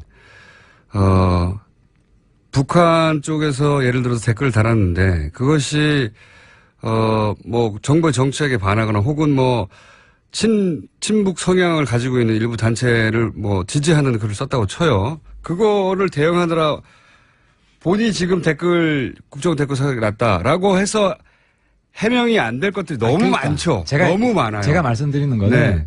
이제 그러다가 뭐 선거 때도 여러 이슈가 있고 아니면 거기서도 좀 과잉 충성 문제가 있을 수 있고 뭐 이런 과정을 통해서 선거 개입 정황도 드러난 거 아니에요? 그러니까 이런 부분은 전면적으로 조사해서 다 뿌리 뽑아야 된다는 거예요. 근데 제가 드리고 싶은 말씀은 댓글 사건은 그냥 국정원을 통해서 정권을 연장하려고 한 거죠. 아니, 그러니까 첫 출발은 그렇다고 그렇다는 거고. 그러니까 여기서 국정원 개혁에서 필요한 건 제가 말씀드리고 싶은 네. 것은 북한 애들이 한국 인터넷 들어와서 댓글 쓰잖아요. 그럼 국정원은 뭐 해야 되냐면은 만약에 북한 내에 인터넷이 있다면 네. 북한 내에 포탈이 있다면 거기 가서 우리 국정원 요원들이 네. 거기 가서 댓글 쓰는 거예요. 네, 그렇다고 치고요. 그죠? 근데 그 북한 인터넷이 없어요. 예.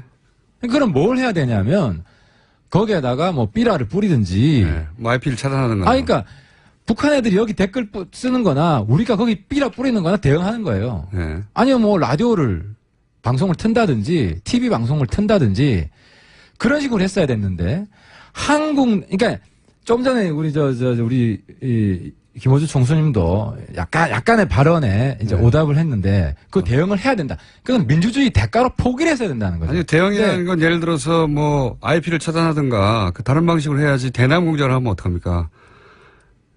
그렇죠. 그러니까 그게 그 국내 정치 개입이라는 의식이 박약했던 거죠. 왜냐하면 국정원이 과거부터 쭉 국정 홍보를 담당해 왔기 때문에.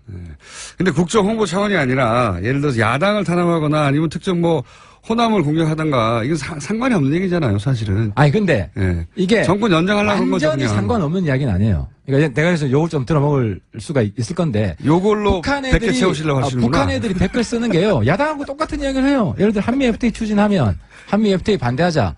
북한 애들이 그런 댓글을 쓰고 그러니까 지금 북한 애들이 상당히 지능적으로 이제 대남 공작을 하고 있는데 방금 100개 넘었다네요. 야당 애들이 축하드리고요. 야당이 하는 이야기, 예. 반정부 단체에서 하는 이야기들을 똑같이 해요. 아니면 그럴 수는 있는데 그런 일부 주장이 있을 수 있는데 그걸로 어떻게 지금 국정원 댓글 사건을 전부 다 덮습니까? 그러니까 북한을 상대하려다 보니까 이렇게 했다고. 아니 그게 아니고 내가 지금 국정원을 대신해서 변명을 해주는 게 출발을 아니라 그럴 수 있다. 그래서 그게 잘못된 거다. 네. 그 출발 자체가 잘못된 거다. 그럼 이거 어떻습니까? 이해는 했습니다. 근데 국정원이 그런 인식을 가지다 보니까 이게 정치 개입이라는 인식을 잘 못해서 그랬을 수 있다. 첫 출발은. 나중에는 그렇죠. 정치 개입이 확실한데 그렇게 이제 일부 이해해 주신 건데 저는 뭐 동의가 안 되긴 하나. 그래도 처벌받을 건 처벌받아야 된다는 거죠. 동의가 안 되긴 하나. 그런 시각이 있다는 걸 이해했습니다. 오늘 마지막 질문은 그러면 이명박 대통령의 책임은 없는 겁니까? 그러니까 그건 뭐 조사하겠죠 이제. 네. 뭐 청와대에서 어떻게 보고가 됐고. 주호영 원내대표가 발끈하는 것도 사실은 이게 이명박 대통령한테 가까워. 그런데 저는 이 부분에 있어서 추미애 대표도 좀 실수를 하는 게 저는 그렇게 생각합니다. 대통령에 대한 우리 국민의 인식인데 노무현 대통령을 안타깝게 우리가 잃었잖아요. 그러니까 왜 그랬냐면은 좌파만의 대표라고 생각한 거예요. 보수에서는. 그러니까 아무리 때려도 우리 국민의 대표가 아니다. 그러니까 똑같은 인식이 MB한테도 있는 거예요. 저 사람은 일부 우파만의 대표지 국민의 대표가 아니었다. 무슨 이야기냐? 대통령에 대한 공격은 전직 대통령에 대한 대통령일지라도 공격은 어떤 구체적인 근거가 있을 때 하는 그런 우리 국가의 대표, 우리 국민의 대표를 지냈던 사람에 대한 적어도 민주정부 이후에는 그 정도 인식을 갖출 필요가 있다. 그러니까 좌파 진영의 대표의 불행한 죽음을 봤다고 해서 거기에 대한 보복 심리가 있는 거예요, 실제로. 그 공격하는 사람들은 추미애 대표가 단적인 거잖아요. 매국노다. 물론 MB가 알바들 조직해서 댓글 공작하세요. 그런 거 했으면 저는 MB도 심판받아야 된다고 생각해요. 하지만 구체적으로 알바를 조직하라고 했을까요? 지금 나온 거는 단순 추측을 가지고 노무현 대통령에 대한 보복 심리가 많이 작용하고 있는 거 아니냐. 야당 측에서는 물론 문재인 정부는 그렇지 않다고 생각합니다. 이명박 대통령하고 연결하려고 하는 것은 복수심 때문이다. 한마디로. 그러니까 욕이 급증하고 있네요. 추미애 대표의 축하드립니다. 발언을 보면 예. 거의 이완용급으로 매국노라는 표현을 쓴 것은 친일파급으로 지금 매도를 했는데 서로 그렇잖아요. 지금 좌파는 우파를 친일파라고 매도하고 있고 우파는 좌파를 여태까지 종북이라고 매도했어요. 제가 욕을 들으면서도 이런 대립은 이런 불행한 정치의 대립은 이제 끝내자. 알겠습니다. 자, 오늘은 욕 할당량 다 채우셨고요. 그래서 맛배기니까 예, 첫 예. 시간이니까 요 정도 하고요. 하지만 이 요사는 앞으로도 몇 번 더 할 것 같죠, 그죠? 댓글 사건이. 댓글은 그리고 적폐청산 TF 한 가지 좀 조언을 드리면 이제는 처음부터 끝까지 완전히 조사해가지고 예. 최종 발표 한 번만 해야 돼요. 중간중간 발표해가지고 괜히 또 뭐 MB 건드리는 거 중심으로 하게 되면은 국민들도 별로 안 좋아해요. 예, 이명박 대통령을 건들더라도 확실한 증거가 나오는 확실한 거죠. 증거를 가지고 해야죠. 예. 알겠고요. 확실한 증거로 가는 길목에 있는 거 아니겠습니까, 지금? 예. 근데 이게 어디로 튈지 몰라요.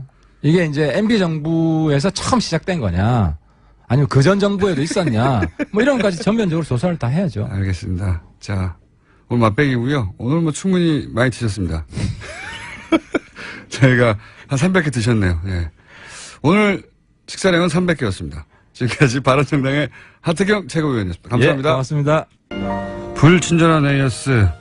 하태경 의원님 정말 재치 있으시네요. 마이크를 귀에 대다니. 이런 순수한 영혼. 칭찬 문자는 이거 하나였습니다. 나머지 400개 정도는, 예. 하태경 의원님 오래 사시라고, 예, 문자가 왔고요. 공장장 요즘 들어 부쩍 바람이 셉니다.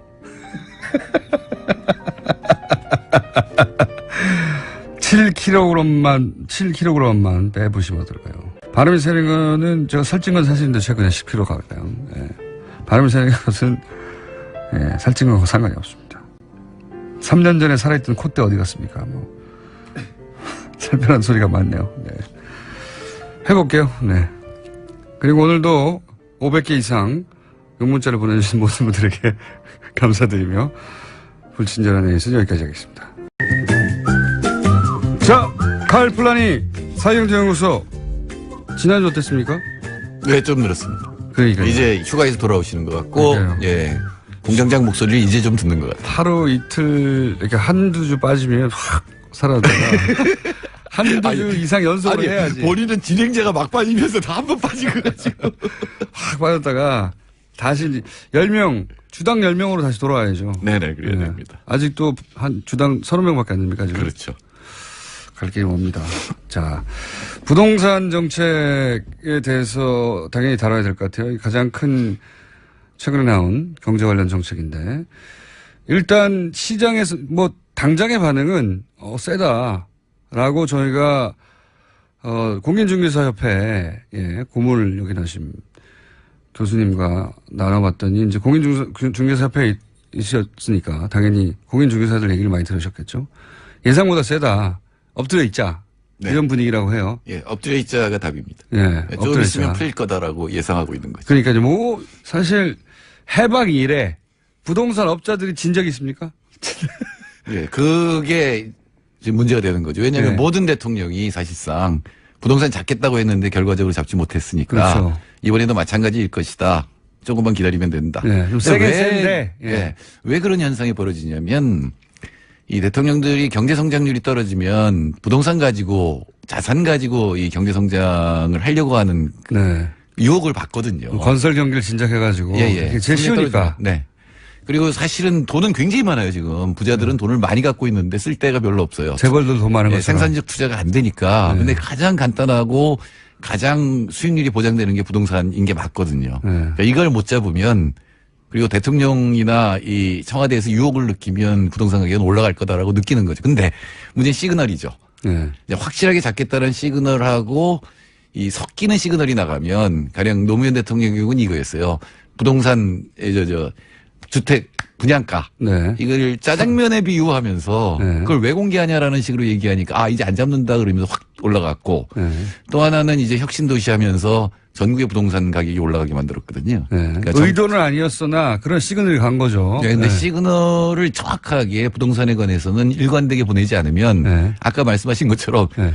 복지부동하고 있는 거거든요, 지금. 그렇죠. 조금만 기다려보면 어디 틈새가 나올 것이고. 예, 틈새만 나오면 그다음에 글로 치고 나가는 거고, 그때는 자꾸 이 강도를 높여봐야 다음에 또 나와봐야 또 기다리면 온다라고 하는 것이 지금 부동산 쪽에 관한 거고, 그건 투기꾼만 아니라 일반 시민도 그래요. 지금 그러니까 집 못 사면 영원히 못 산다라는 게 너무나 강하게 지금 억누르니까. 그게 몇십 년간 이어졌죠. 예. 몇십 년간 이어졌고 그분들은 계속 집을 못 사고 있어요. 그렇죠. 예. 네. 그러니까 1050채 가진 분도 있고 한 채도 없는 분이 반이고 그렇습니다. 그러니까 소위 이제 부동산의 공포 마케팅인데 이게 부동산 업자들의 지금 안 사면 안 돼, 안 사면 안 돼. 만약에 이번 정부가 일관되게 5년 내내 똑같은 시그널을 유지한다면 그럼 좀 잡히긴 하겠죠, 어느 정도.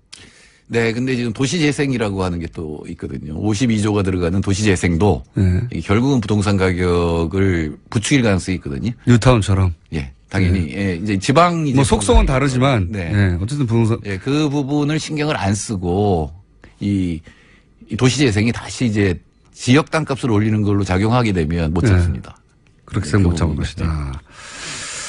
자, 그러면 참여정부 시절에, 결국은 여러 가지 청항을 많이 내놨죠. 뭐, 연속으로 내놨어요, 그때. 날짜들도 다 기억이 안 나요. 몇 월 며칠 나면 8월 30일이면 8.13 대책이라고 해가지고 뭐 이런 식으로 쭉 나왔는데, 그 강도를 높여갔죠, 점점. 네. 높여갔지만 가장 마지막에 나온 정책도 결국은 부동산을 잡지 못하고, 그때의 실패 담을 틀림없이 이제 머리에 두고 그렇게 똑같은 실패를 반복하지 않아야 되겠다고 시작했을 텐데, 이번 정책의 뭐랄까요, 핵심 메시지를 한 줄로 하면 뭡니까? 오르지 않게 하겠다. 오르지 않게 하겠다. 내리겠다는 아닙니다. 더 이상 오르지 않게 하겠다. 네. 그러니까 831 대책, 제가 58 대책이라는 걸 만들었고 석 달 뒤에 831 대책이 나왔는데. 노무현 정부 시절에. 예. 제가 딱 석 달 부동산을 담당했는데, 831 대책의 핵심은 LTV DTI였어요. 그러니까 돈이 부동산으로 가는 걸 막은 거였고, 제가 612 대책 나왔을 때, 그때 핀셋 어쩌고 할 때 이거 갖고 못 막는다 그랬던 것처럼 결국은 투기 지역으로 하고 40% 심지어 30%까지 지금 이제 막잖아요.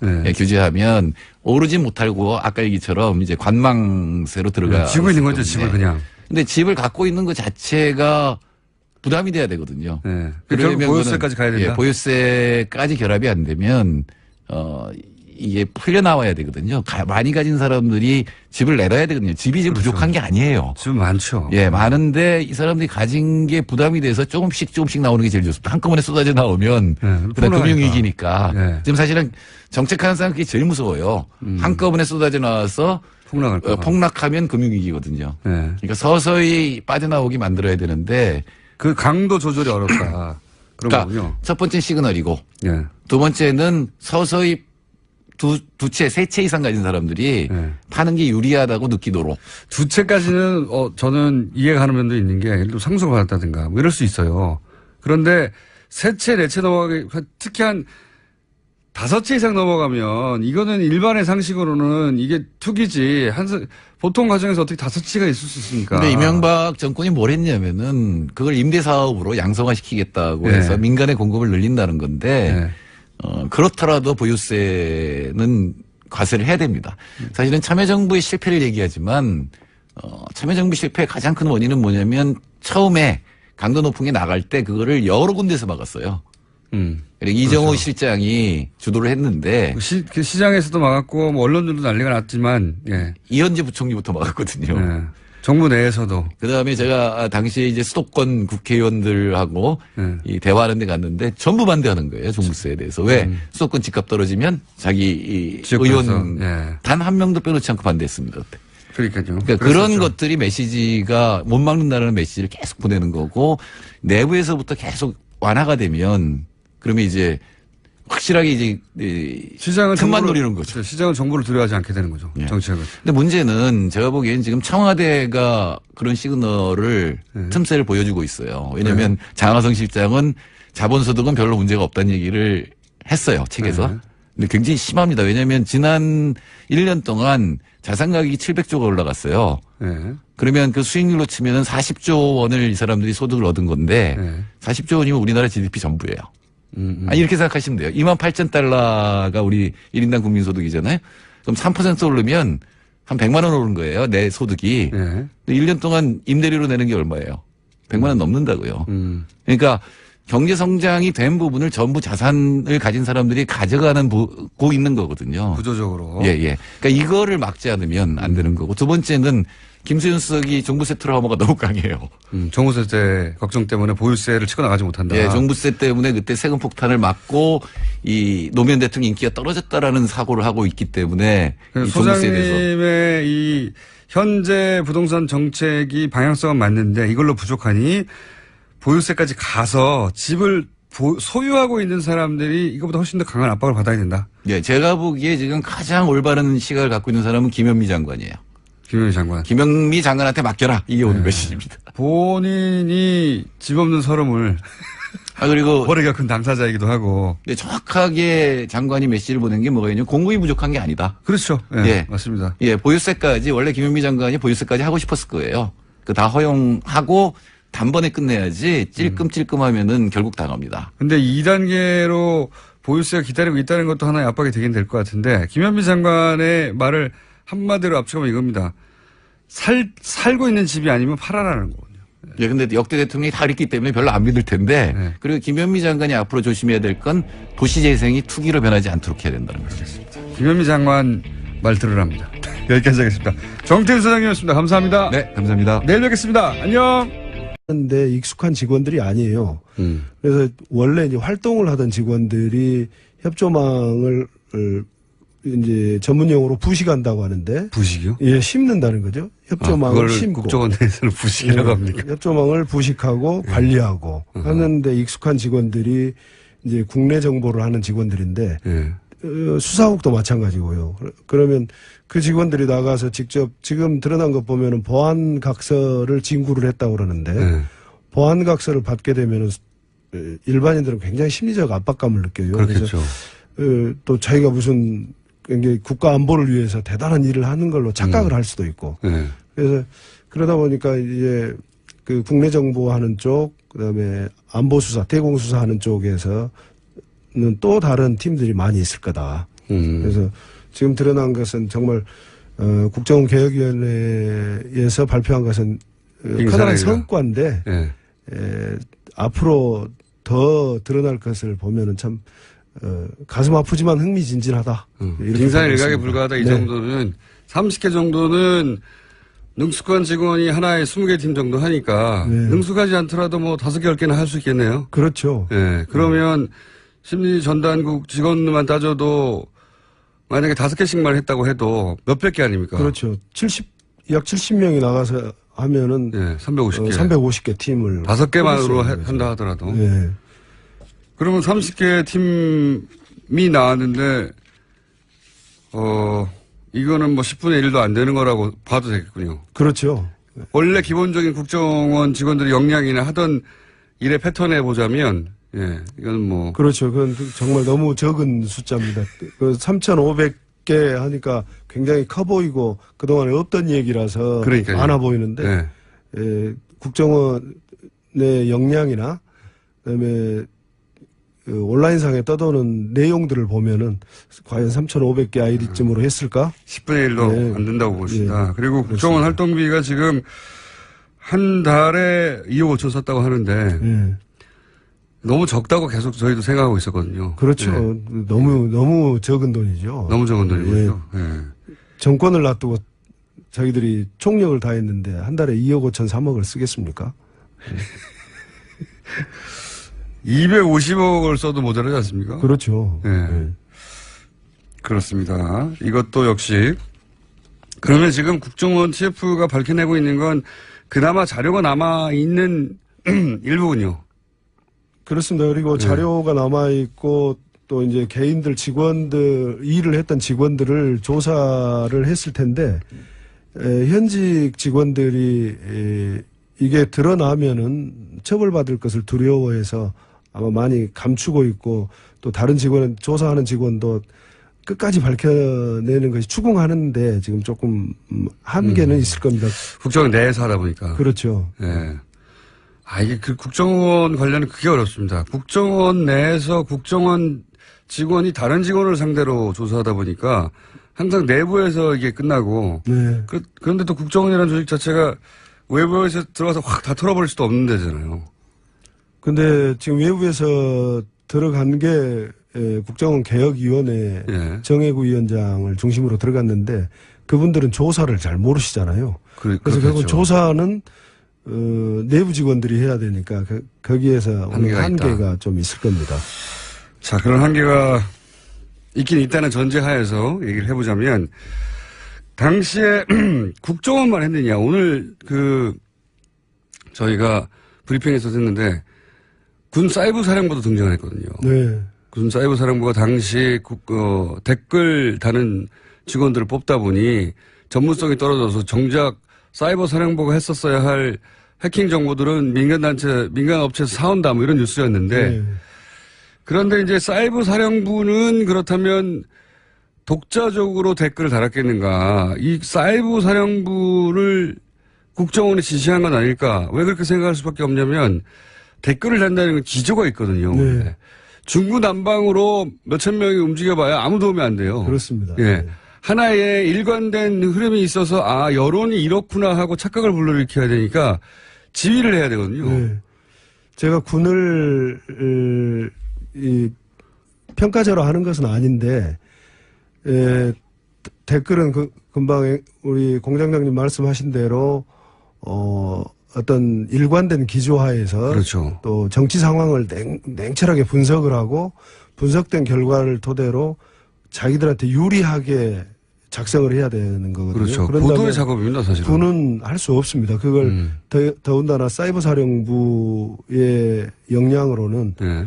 단순한 기술 역량이지 거기서 정보를 분석해서 한다는 것은 말이 되지도 않고 또 통일돼서 나가야 되거든요. 그렇죠. 컨트롤 타워는 하나여야 된다. 그래서 국정원이 밖에 나와 있는 구중궁궐 청와대를 제외하고 밖에 나와 있는 컨트롤 타워 역할을 했을 거다. 그래서 군 사이버 사령부도 국정원의 지휘를 받으면서 댓글에 관여했을 거로 봅니다. 독자적으로 활동한 게 아니라 그렇죠. 뭐 지금 말씀하신 이유로 정치 분석을 해야 되니까 도대체 정치권에서 무슨 일이 어떻게 돌아가는지 내밀한 사정을 알아야 되잖아요. 네. 네. 그 사정을 기반으로 해서 요 사안 요런 댓글로 가자라고 기조를 정해야 되는데 그거는 양쪽에서 정할 수는 없는 일이니까 네.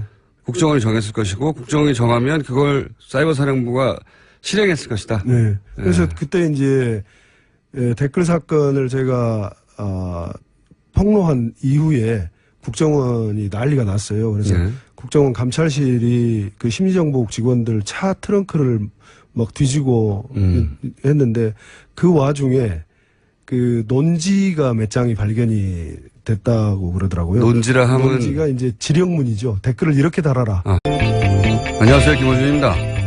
매년 여름이면 반복되는 폭염, 전력 예비율 바닥, 블랙아웃 우려, 기사가 올해는 없습니다. 작년 여름에도 예비율이 한 자릿수로 떨어졌다고 냉방기기를 가동한 채 문 열어놓고 장사하는 가게들을 지자체에서 단속하는 기사가 많이 나섰습니다. 그런데 올해 전기 수요는 지난해 최대 피크치와 차이가 없습니다. 그럼 왜 이렇게 전기가 남느냐? 산업통상자원부가 2년 전 예측한 전력 수급 계획상 2029년까지 예비율을 22% 확보하겠다고 했는데 올해 이미 30%를 넘었다고 합니다. 어떻게 이런 일이 벌어진 걸까요? 전력 수요 예측을 잘못해서 목표치를 12년이나 앞당겨서 초과 달성한 건가요? 아니면 그동안 전기가 부족하지 않은데 부족하다고 과장을 했던 건가요? 그것도 아니면 부족했던 건 맞는데 이해관계자들 때문에 부족분 이상의 발전소를 지은 건가요? 어떤 경우든 이건 그냥 전기가 남는다고 좋아할 일이 아니지 않습니까? 어떻게 12년치 예상을 잘못할 수 있는지 아니면 부족하지 않은 걸 누군가 부족하다고 한 건지 거기에 누군가의 이권이 연루됐던 건지 궁금하지 않으십니까? 저는 그게 알고 싶습니다. 김호중의 궁금증이었습니다.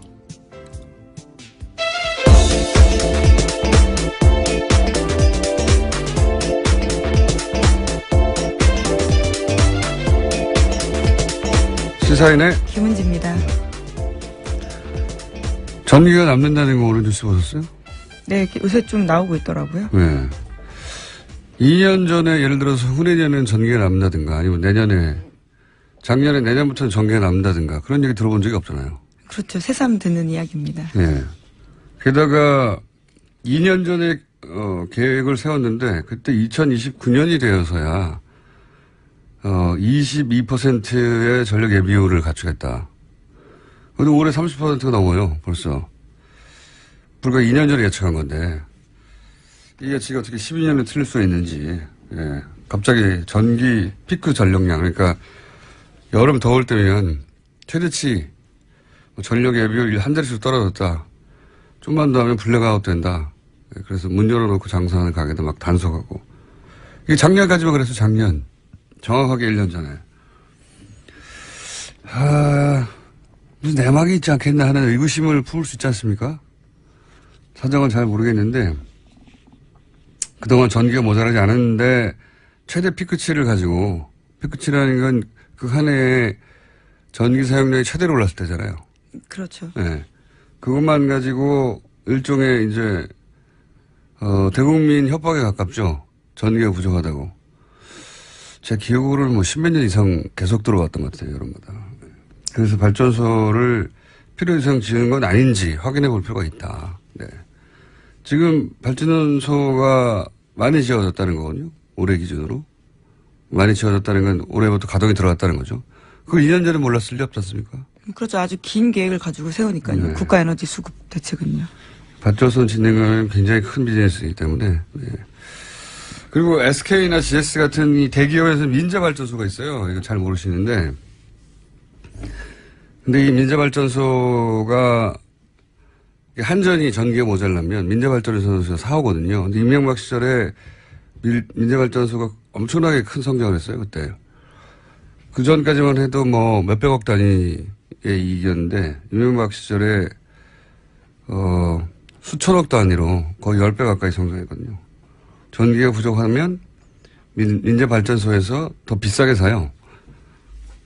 그런 것과도 관련이 있는 건지 무관한 건지 이거 한번 체크를 해보고 싶습니다. 그래서 저희가 조만간 한번 따로 전문가들 모시는 걸 하고 이상하잖아요. 네, 이상합니다. 저는 이게 이제 발전소를 지으면 몇 년씩 짓는 건데요. 2년 전 계획에 2029년에 될 거라고 한 게 정권 바뀌자마자 돼버렸어요. 이상합니다, 저는. 자, 첫 번째 뉴스는 뭡니까? 네, 계속해서 이재용 삼성전자 부회장 재판 소식 전해드리고 있었습니다. 어제는 구형이 있었는데요. 특검은 이재용 삼성전자 부회장에 대해서 징역 12년을 구형했습니다. 어제 재판에는 박영수 특별검사가 직접 출석하기도 했는데 구형의 이유를 이야기했습니다.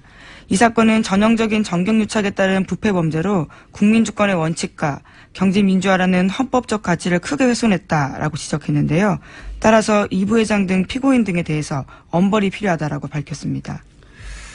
이게 이제 최동욱 전 검찰총장도 저희 방송에 나오셔서 그런 얘기를 한 적이 있는데 재벌 수사를 하다 보면 결정적인 그 동네 자범처럼 범죄를 저지르지 않기 때문에 결정적인 증거는 언제나 없다. 그래서 등장한 게 포괄적 뇌물죄라는 거거든요. 예. 누군가가 뭐 CCTV가 있다든가 인증샷을 찍었다든가 아니면 뭐 문서로 돈 줬으면 돈 받았으면 영수증이 있다든가 그런 게 없단 말이죠. 계좌로 돈을 줄 리가 없죠. 뇌물 사건인데요. 그래서 포괄적 뇌물죄라는 개념이 나왔고 이 개념으로 기본적으로 재벌들이 여태 다수 처벌을 받았는데 이번에도 결정적인 증거는 없는 거예요. 사실을. 돈 줬는데 그 장면을 찍었다든가 돈 달라고 했는데 그 장면을 녹취했다든가 없죠. 하지만 돈이 간 사실은 모두가 인정하고 있습니다. 그 대가에 대한 문제이죠. 돈이 가긴 갔죠. 예. 네. 조진영 기자가 어제 미니 인터뷰하면서 12년에서 15년 연상한다고 했는데 12년 맞췄어요. 예. 준법조인이죠. 예. 준법조인. 재판장을 자주 들락거리다 보면 자랑하겠네요. 다음에 인터뷰할 때. 자, 12년을 중형을 구형했는데 이건 이제 검찰이 구형을 했을 뿐이지. 예. 특검 쪽 주장입니다. 그렇기 때문에 이제 재판부의 판단이 기다려지는데요. 그렇죠. 25일에 있습니다. 2시 반 선고 잡혀 있습니다. 24, 25일 정도 예상했었는데 맞잖아요. 네, 재판을 많이 갔다 보면 법정이 됩니다. 네. 근데 무죄가 나올 수도 있는 거고요, 사실. 12년을 구형했다고 해서 최소한 절반 6년은 나오지 않을까? 그렇게 생각하실 수도 있는데 그건 전혀 아닙니다. 무죄가 나올 수도 있고. 혐의 5가지인데요. 거기에 대해서 증빙이 부족하다라고 생각하면요. 무죄가 나올 수도 있는 그렇죠. 상황이긴 합니다. 그 다음에 이제 약한, 예를 들어서 2년, 3년 하고 집행유예. 이미 5개월 이상, 6개월 가까이, 살았다. 이거 참작해 주거든요. 집행유예도 가능하고. 이런 전망은 사실 의미가 없고, 자, 25일이면 결정이 되겠죠. 자. 그리고 이제 최후 진술을 하게 되죠. 네, 어제 이재용 부회장 같은 경우엔 체의 진술했는데요. 모든 게 자신의 탓이라면서 공소 사실은 이해할 수 없다, 억울하다 이렇게 이야기했는데요. 또 진술 도중에 아버지 이건희 회장 등을 언급하면서 몇 차례 울먹이기도 했습니다. 그렇군요. 갑자기 이건희 회장 건강이 궁금하네요. 예. 삼성 측에서는 항상 의식이 또렷하고 문제없다고 몇 년간 얘기했는데. 최근에 심지어 휠체어를 탄다라는 보도도 있었습니다. 삼성발 뉴스였는데요. 그러니까요. 참 궁금해하는데. 예. 자, 어쨌든 이렇게 눈물을 흘렸다고 하고 그러자 방청객 쪽에서 응원의 목소리도 나왔다고. 네, 힘내세요라면서 응원하다가요. 원래 방청석에서 그런 말 하면 안 되거든요. 그래서 퇴정당했습니다. 여기 이제 친박 단체들, 네, 친박 성향의 방청객들이 많다고 하는데 아무래도 이제 운명이 연결돼 있으니까 관심이 갈 것 같긴 한데 이재용 부회장이 영장 실질 심사 받고 결국 영장 기각돼서 나왔을 때 첫 번째 영장 기각됐었죠. 예, 그때 친박 단체가 그 앞에서 기다리면서 박수치고 태극기를 흔들고 성적에서 같이 얹어놨던 뉴스가 생각이 나는데 그때는 이 앞뒤가 전혀 안 맞았던 것이 당시는 초창기는 박근혜 대통령 강압에 의해서 돈을 줬다고 할 때거든요. 근데 어떻게 친박단체 가서 거기서 성적을 흔든 앞뒤가 전혀 안 맞는데 누가 시킨 거라고 생각할 수밖에 없는 거죠. 예. 당시 정황으로는 박근혜 전 대통령의 지지자들이 이재용 부회장을 응원해서는 안 되는 거였어요. 그렇죠. 강요당했다라는 취지라면요. 네. 그런데 응원을 했었고, 보수단체를 삼성이 지원했기 때문이냐, 그렇게 간단하게 생각할 일은 아닌 것 같고. 누가 그 일을 시켰을까요? 궁금합니다. 어쨌든 그 친박단체와 같은 소속의 지지자인지는 모르겠으나, 역시 친박 지지자들이 이런 이재용 부회장의 방청에는 항상 등장한다. 예. 네, 어제 재판 시작 전에도요, 박영수 특검 들어갈 때 소리 지르고 했었습니다. 당시에 물 던지면서 5대를 멸해야 한다. 똑바로 안 하냐. 이런 식으로 난동을 피웠습니다. 알겠습니다. 그런 뉴스가 있고요. 자, 다음 뉴스는요. 네, 국정원 적폐청산 TF도 계속해서 말씀드리고 있는데요. 관련 소식도 전해드리겠습니다. 원세훈 전 국정원장 시절에 국정원의 사이버 외곽팀이 민간인 3,500명으로 구성됐다라는 거 전해드린 바 있는데요. 국정원은 2009년부터 댓글 작업 아르바이트생 모집했었습니다. 그런데 국정원 적폐청산 TF 조사를 해보니까 당시 국정원이 이들에 대해서 신원조회까지 했다라는 겁니다. 보수 성향을 갖고 있는지 소속과 경력, 각종 금융정보, 가족들까지 치밀하게 조사했다라는 건데요.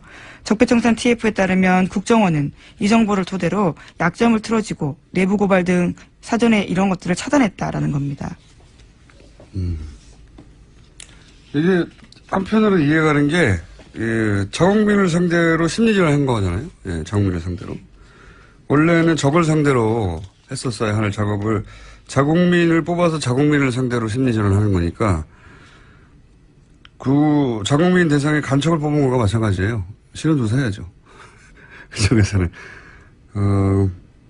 잘했다는 게 아니라 이렇게 했을 법하고 지금 이제 그 적폐청산 TF에서는 그랬다고 추정하는 거잖아요, 지금. 네, 계속 조사가 진행 중입니다. 네, 신원조사를 한 것까지는 사실 확인이 됐고 왜 했겠느냐. 네, 내부 고발자가 나오지 않도록 하기 위한 것이다. 이렇게 해석을 한 것이고. 예, 규모가 꽤 되는데 지금까지 안 알려졌던 이유에 대해서 계속해서 조사하고 있다라고 보입니다. 저는 계속해서 이제 며칠 동안 댓글 부대 종교 특정 종교와의 관련성 따져봐야 된다고 윤 목사 케이스도 있고 이렇게 말씀드렸는데 좀 더 구체적으로 얘기하자면 보수 기독교 단체 혹은 보수 기독교단의 관련성을 조사할 필요가 반드시 있다라고 저는 생각하는 것이 뭐 윤 목사 사건도 있지만 그보다 훨씬 앞서서 이 댓글 알바단이 존재한다고 제가 처음 언급한 게 2010년이에요. 2009년부터 모았다고 하는데 2010년입니다. 그때는 음모론이라고 두드려 맞았는데. 근데 그때 당시에 포탈에 달린 기사 댓글 작업 방식이 이랬거든요. 예를 들어서 뭐 한 아침 8시, 9시 정도 되면 출근 시간대죠. 그 시간대에 갑자기 정부의 비판적인 혹은 정부가 키워줘야 할 정부를 옹호하는 그런 기사가 올라오면 댓글이 한 10여 개가 갑자기 쭉 달리는데 그 댓글의 추천수가 높으면 이렇게 상단에 올라가죠. 예. 상단에 노출되잖아요. 삽시간에 500개, 1000개씩 올라갑니다. 짧은 시간 내에. 그래서 1위부터 10위까지가 상위 노출되는, 지금 조금 방식이 바뀌었는데, 상위 노출되는 댓글들은 전부 정부 찬양이거나 혹은 야당 비판, 그 댓글로 다 뒤덮이는 거예요. 그런데 한 그룹, 이 그룹이 여러 개 있었다고 제가 판단했는데, 논조가 조금씩 달라서, 한 그룹이 달았던 댓글의 아이디들이 1위부터 10위까지 중에 대부분 기독교 관련 단어들이었어요. 예를 들면, 개신교, 예를 들면, 골고다 언덕이라든지, 뭐, 거룩한 밤, 뭐, 아니면, 길 잃은 양떼, 뭐, 내 안의 천사. 너무 티가 나는. 하늘 정원, 예. 그런 식으로 누가 봐도, 이건 기독교 관련된 그 아이디다 하는 게 한눈에 들어올 정도로 1위부터 10위까지를 장악했었거든요. 개신교, 뭐, 개인 단위에서 개신교 신자거나, 최소한, 혹은 개신교 단체, 혹은 개신교 교단, 혹은 특정 목사와 관련성이 있을 가능성이 대단히 높다. 네. 저는 그렇게 생각하기 때문에 따져봐야 된다고 봅니다. 여기에 종교가 개입했다는 건 이건 또 다른 차원의 문제거든요. 네. 자, 제 생각은 그렇고요. 관련해서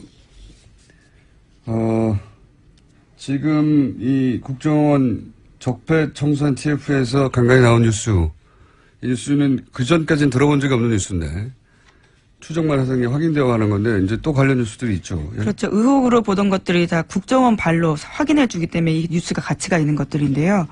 또 국정원 적폐청산 TF가 분석한 것에 따르면요. 청와대 보고문건 13건 중에서 국정원 문건 제외하면요. 5건은 경찰 보고서라고 합니다. 그런데 여기도요. 야권 동향 정보를 수집하는 내용이 있다라고 하는데요.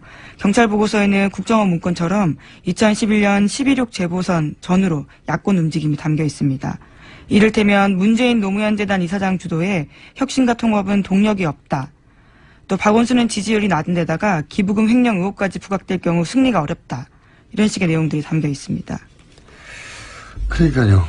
경찰 IO 뭐 쪽에서 작성한 보고서일 텐데, 경찰도 사실은 정치권을 사찰해 갔다는 거죠. 네. 사정기관끼리의 경쟁도 좀 있었던 것 같고요. 네. 경찰이 문재인 주도의 혁신과 통합은 동력이 없다라는 보고서를 냈습니까? 자기들이. 예. 치안을 담당할 것인데. 박원순은 지지율이 낮다. 그래서 승리가 어렵다. 이거 왜 씁니까, 경찰이? 청와대로 올라간 보고서라는 겁니다. 예. 청와대, 국정원 뿐만 아니라 경찰도, 예, 이런 정치 개입을, 사실상 항상 해왔다는 거죠. 네, 정치적으로 중립을 지켜야 될 의무가 있는 기관들입니다. 이건 이명박 정부 때 얘기거든요. 예. 이명박 정부 이후 박근혜 정부 때는 하지 않았는가. 그 얘기는 지금 나오지가 않습니다. 왜냐하면 국정원 적폐청산 TF가 그 시절부터 훑고 있거든요. 네, 현재는 이명박 정부에 집중되어 있습니다. 자, 관련 뉴스가 또 있나요? 네, 또 오늘 아침 경향신문 보도에 따르면요. 국군 사이버 사령부에 관련된 뉴스도 있습니다. 군 사이버 사령부가 민간 보안 업체로부터 수억 원대 라이선스 이용료를 주고 사이버 위협 및 보안 정보를 샀다라는 건데요. 원래는 여기서 조기의 위협 정보를 인지하고 민간에 전파해야 되는데 거꾸로 됐다라는 거죠. 그런 것들은 2012년 대선과 총선 때 정치 댓글 다는데 주력하다 보니까 본연의 기능을 못했다라는 겁니다. 경찰뿐만이 아니라 이제 군도 이게 국정원에 가려서 그렇지 사이버 사령부라는 게 이제 적국에 뭐 군사적 해킹이라든가 뭐 이걸 막으라고 하는 것인데 이 사이버 사령부도 역시 자국민을 상대로 댓글 공작을 했다는 거 아닙니까? 이게 말이 돼요? 아 정말. 네, 심지어 관련해서는 이미 유죄가 난 사이버 사령부 단장도 있습니다. 그래서 그때 댓글 작성하느라고 IT 전문가가 아니라 일반 공무원을 뽑아가지고 이런 정보를 취합할 만한 능력이 사이버 사령부에 없다는 거 아닙니까? 그래서 민간에 돈 주고 샀다는 거죠. 그럴 거면 사이버 사령부가 왜 있어요? 예. 이게 더 웃긴 것은 이런 게 밝혀지고 나서 군 사이버 사령부잖아요. 군 사이버 사령부가 실제 직원들 상당수가 댓글 작업을 위해서 뽑혔기 때문에 IT 전문가 아니어서 사이버 전문성이 없다. 그리고 이미 군이 정치에 개입한 정도가 아니라 아예 댓글도 달아버린 거잖아요. 공작을 한 거 아닙니까? 똑같은 국정원과 사이즈만 작을 뿐 똑같은 일을 한 건데 그러면 이 조직을 근본부터 해체 수준으로 개혁해야 마땅할 것 같지 않습니까? 당연히 그래야 되죠. 누가 생각해도. 그런데 그냥 다 남아있어요. 다 남아있고 그때 당시 군 사이버 사령부 댓글 요원이 뭐 200명 정도가 있다. 뭐 정확한 수치인지는 모르겠지만 그때 밝혀진 바에 의하면 더 많을 것 같긴 한데 여하간 이분들 그대로 있고 다 그대로 있습니다. 처벌이 없는 거예요. 이런 짓을 했는데. 수뇌부 몇 명만 겨우 처벌받고 있는 중입니다. 아직 확정되지도 않았고요. 그렇죠. 그것도 간신히 아주 간신히 모든 기관이 동원된 거죠. 모든 기관이. 심지어 당시에 국방부 장관이 김관진 장관이었는데요. 아예 보고받지 않았다라는 이유로 빠져나갔었습니다. 최고위였는데요. 그렇죠. 군도 국방부 장관도 모르는 일을 막 하는 거죠. 그 주장에 의하면 자기들끼리 막 군 사령부에서 댓글 달고 국방부 모르고 경찰도 막 사찰하고 모르고 국정원도 막 댓글 달고 몇천 명씩 근데 모르고 이 말이 됩니까? 모른다는 게 그런 일이 벌어졌었어요. 예. 그런 일이 벌어졌는데 그래서 그 조직의 전문성이 떨어져서 실제 그 조직이 하라고 하는 일을 못하니까 민간단체에서 사이버 보안 정보를 사온다는 거 아닙니까? 참네. 할 말이 없어요. 군도 이랬다는 건. 망하는 나라 이렇게 하는 거지 이게. 그러니까 모든 조직이 동원됐다라고 볼 정도로요. 모두가 댓글 달고 있었다라는 겁니다. 모든 조직이 동원된 거죠. 예. 정권을 지켜야 하니까요. 정권을 지켜야 하니까. 그러니까 군이고 경찰이고 국정원이고 간에 당시 이때면 한나라당이죠. 2011년이면 한나라당 뭐 지금 새누리당으로 이제 옮길 때죠. 예. 자유한국당 그 이후로는 이때 당시는 아직 새누리당이 되기 전이네요. 자유한국 같은 뿌리니까요. 새누리당, 자유한국당, 한나라당 집권을 연장하기 위해서 모두들 같이 흥신소 혹은 신부름센터 역할을 했다는 거죠. 그리고 관련해서 처벌받은 자는 거의 없다. 이거는 국가에 대한 반역이거든요. 제가 보기엔. 이건 다 처벌해야 된다 봅니다. 시간이 아무리 지나도. 그래야 다시는 안 그러죠. 자, 벌써 댓글 얘기하다 보니까 시간이 다 가버렸네요. 너무 어마어마한 수준으로 벌어졌기 때문에. 예, 그렇죠. 예. 이 뉴스가 사실은 포털을 다 뒤엎어야 된다고 봅니다. 저는. 정치 관련 뉴스는 최소한. 근데 이 뉴스도 그렇게 많지 않아요. 저희가 따로 짚어서 좀 세밀하게 다루고 있습니다. 뉴스 제목 하나 정도, 혹은 두 개 정도 하고 끝낼 시간인 것 같습니다. 네, 안철수 전 대표에 대한 출마가 여전히 갑론을박인데요. 국민의당 의원 10명이 안 전 대표 만나서 당대표 출마 철회해달라고 요청했습니다. 하지만 안 전 대표는요, 출마의 뜻을 굽히고 있지 않습니다. 정계 은퇴하라는 거냐 뭐 이렇게 반발했다는 보도를 그렇죠. 봤는데 그 내심의 일부가 드러난 워딩인 것 같기도 해요. 왜냐하면 출마하지 않고 있으면 정계 은퇴 수순을 밟을 거란 그런 두려움이 있었던 건가? 왜냐하면 당대표 한 번 출마 안 한다고 해서 정계 은퇴한 사람은 없습니다. 근데 출마하지 말랬더니 정계 은퇴하라는 거냐라고 대받았다는 거는 그런 두려움이 있는 건가? 예, 하는 생각이 들고 사실 지금 이렇게 벌어지는 일들은 통상적인 과정이라면 3년 후 총선 전에 그리고 대선이 한 1, 2년 정도 남았을 때 벌어지는 일들이거든요. 그때 당권을 누가 잡느냐. 근데 지금 이건 대선 끝나고 아직 3개월밖에 안 됐는데 이게 벌어졌다는 데 대해서 사람들이 이제 왜 그러는 걸까 다들 궁금해하는 거고 말린 사람이 많은 거죠. 예. 여전히 저는 이해가 안 가고 있습니다. 공포의 정체가 뭘지. 자, 제목 정도 읽고 끝내겠습니다. 네, 갑질 논란이 있던 박찬주 사령관의 부인이 어제 검찰에 출석했습니다. 나와서요, 공감병들을 아들처럼 생각해서 그렇게 했다라고 해명했습니다. 이거는 이제 성추행하고 나서 딸같이 생각했다고 했던 한나라당의 박기태 전 의장 워딩과 수미가 쌍관하고 네. 알겠습니다. 이건 누가 조언했을까요? 이렇게 답하라고. 재미는 있습니다. 여기까지 하겠습니다. 시사인의 김은지였습니다. 감사합니다. 제임스 본드의 주제곡입니다. 상암동 본드. 국정원 고위 간부 출신으로 국정원 댓글 사건을 세상에 처음으로 폭로한 김상홍 씨 오늘도 나오셨습니다. 안녕하십니까. 안녕하십니까. 김상욱입니다. 이 댓글 사건을 처음으로 폭로하셨는데 5년이 지나서 이제 드디어 국정원 내 TF에서 이 댓글과 관련된 정보 일부가 저는 일부라고 보는데 네, 일부가 이제 구체적으로 흘러나오기 시작했습니다. 네. 네. 그래서 처음으로 궁금한 것이 댓글 팀이 30개다. 네. 네. 그리고 뭐 3,500명이다. 이런 식의 이제 첫 보도가 있었습니까? 근데 그 보도가 이제 기자들이 보도해서 TF에서는 정확하지는 않다. 아직도 진행 중이고 30개 팀에 3,500명만 있었다는 건 아니다. 네. 그런 식으로 얘기를 하긴 했는데 우선 30개 팀밖에 없었을까요?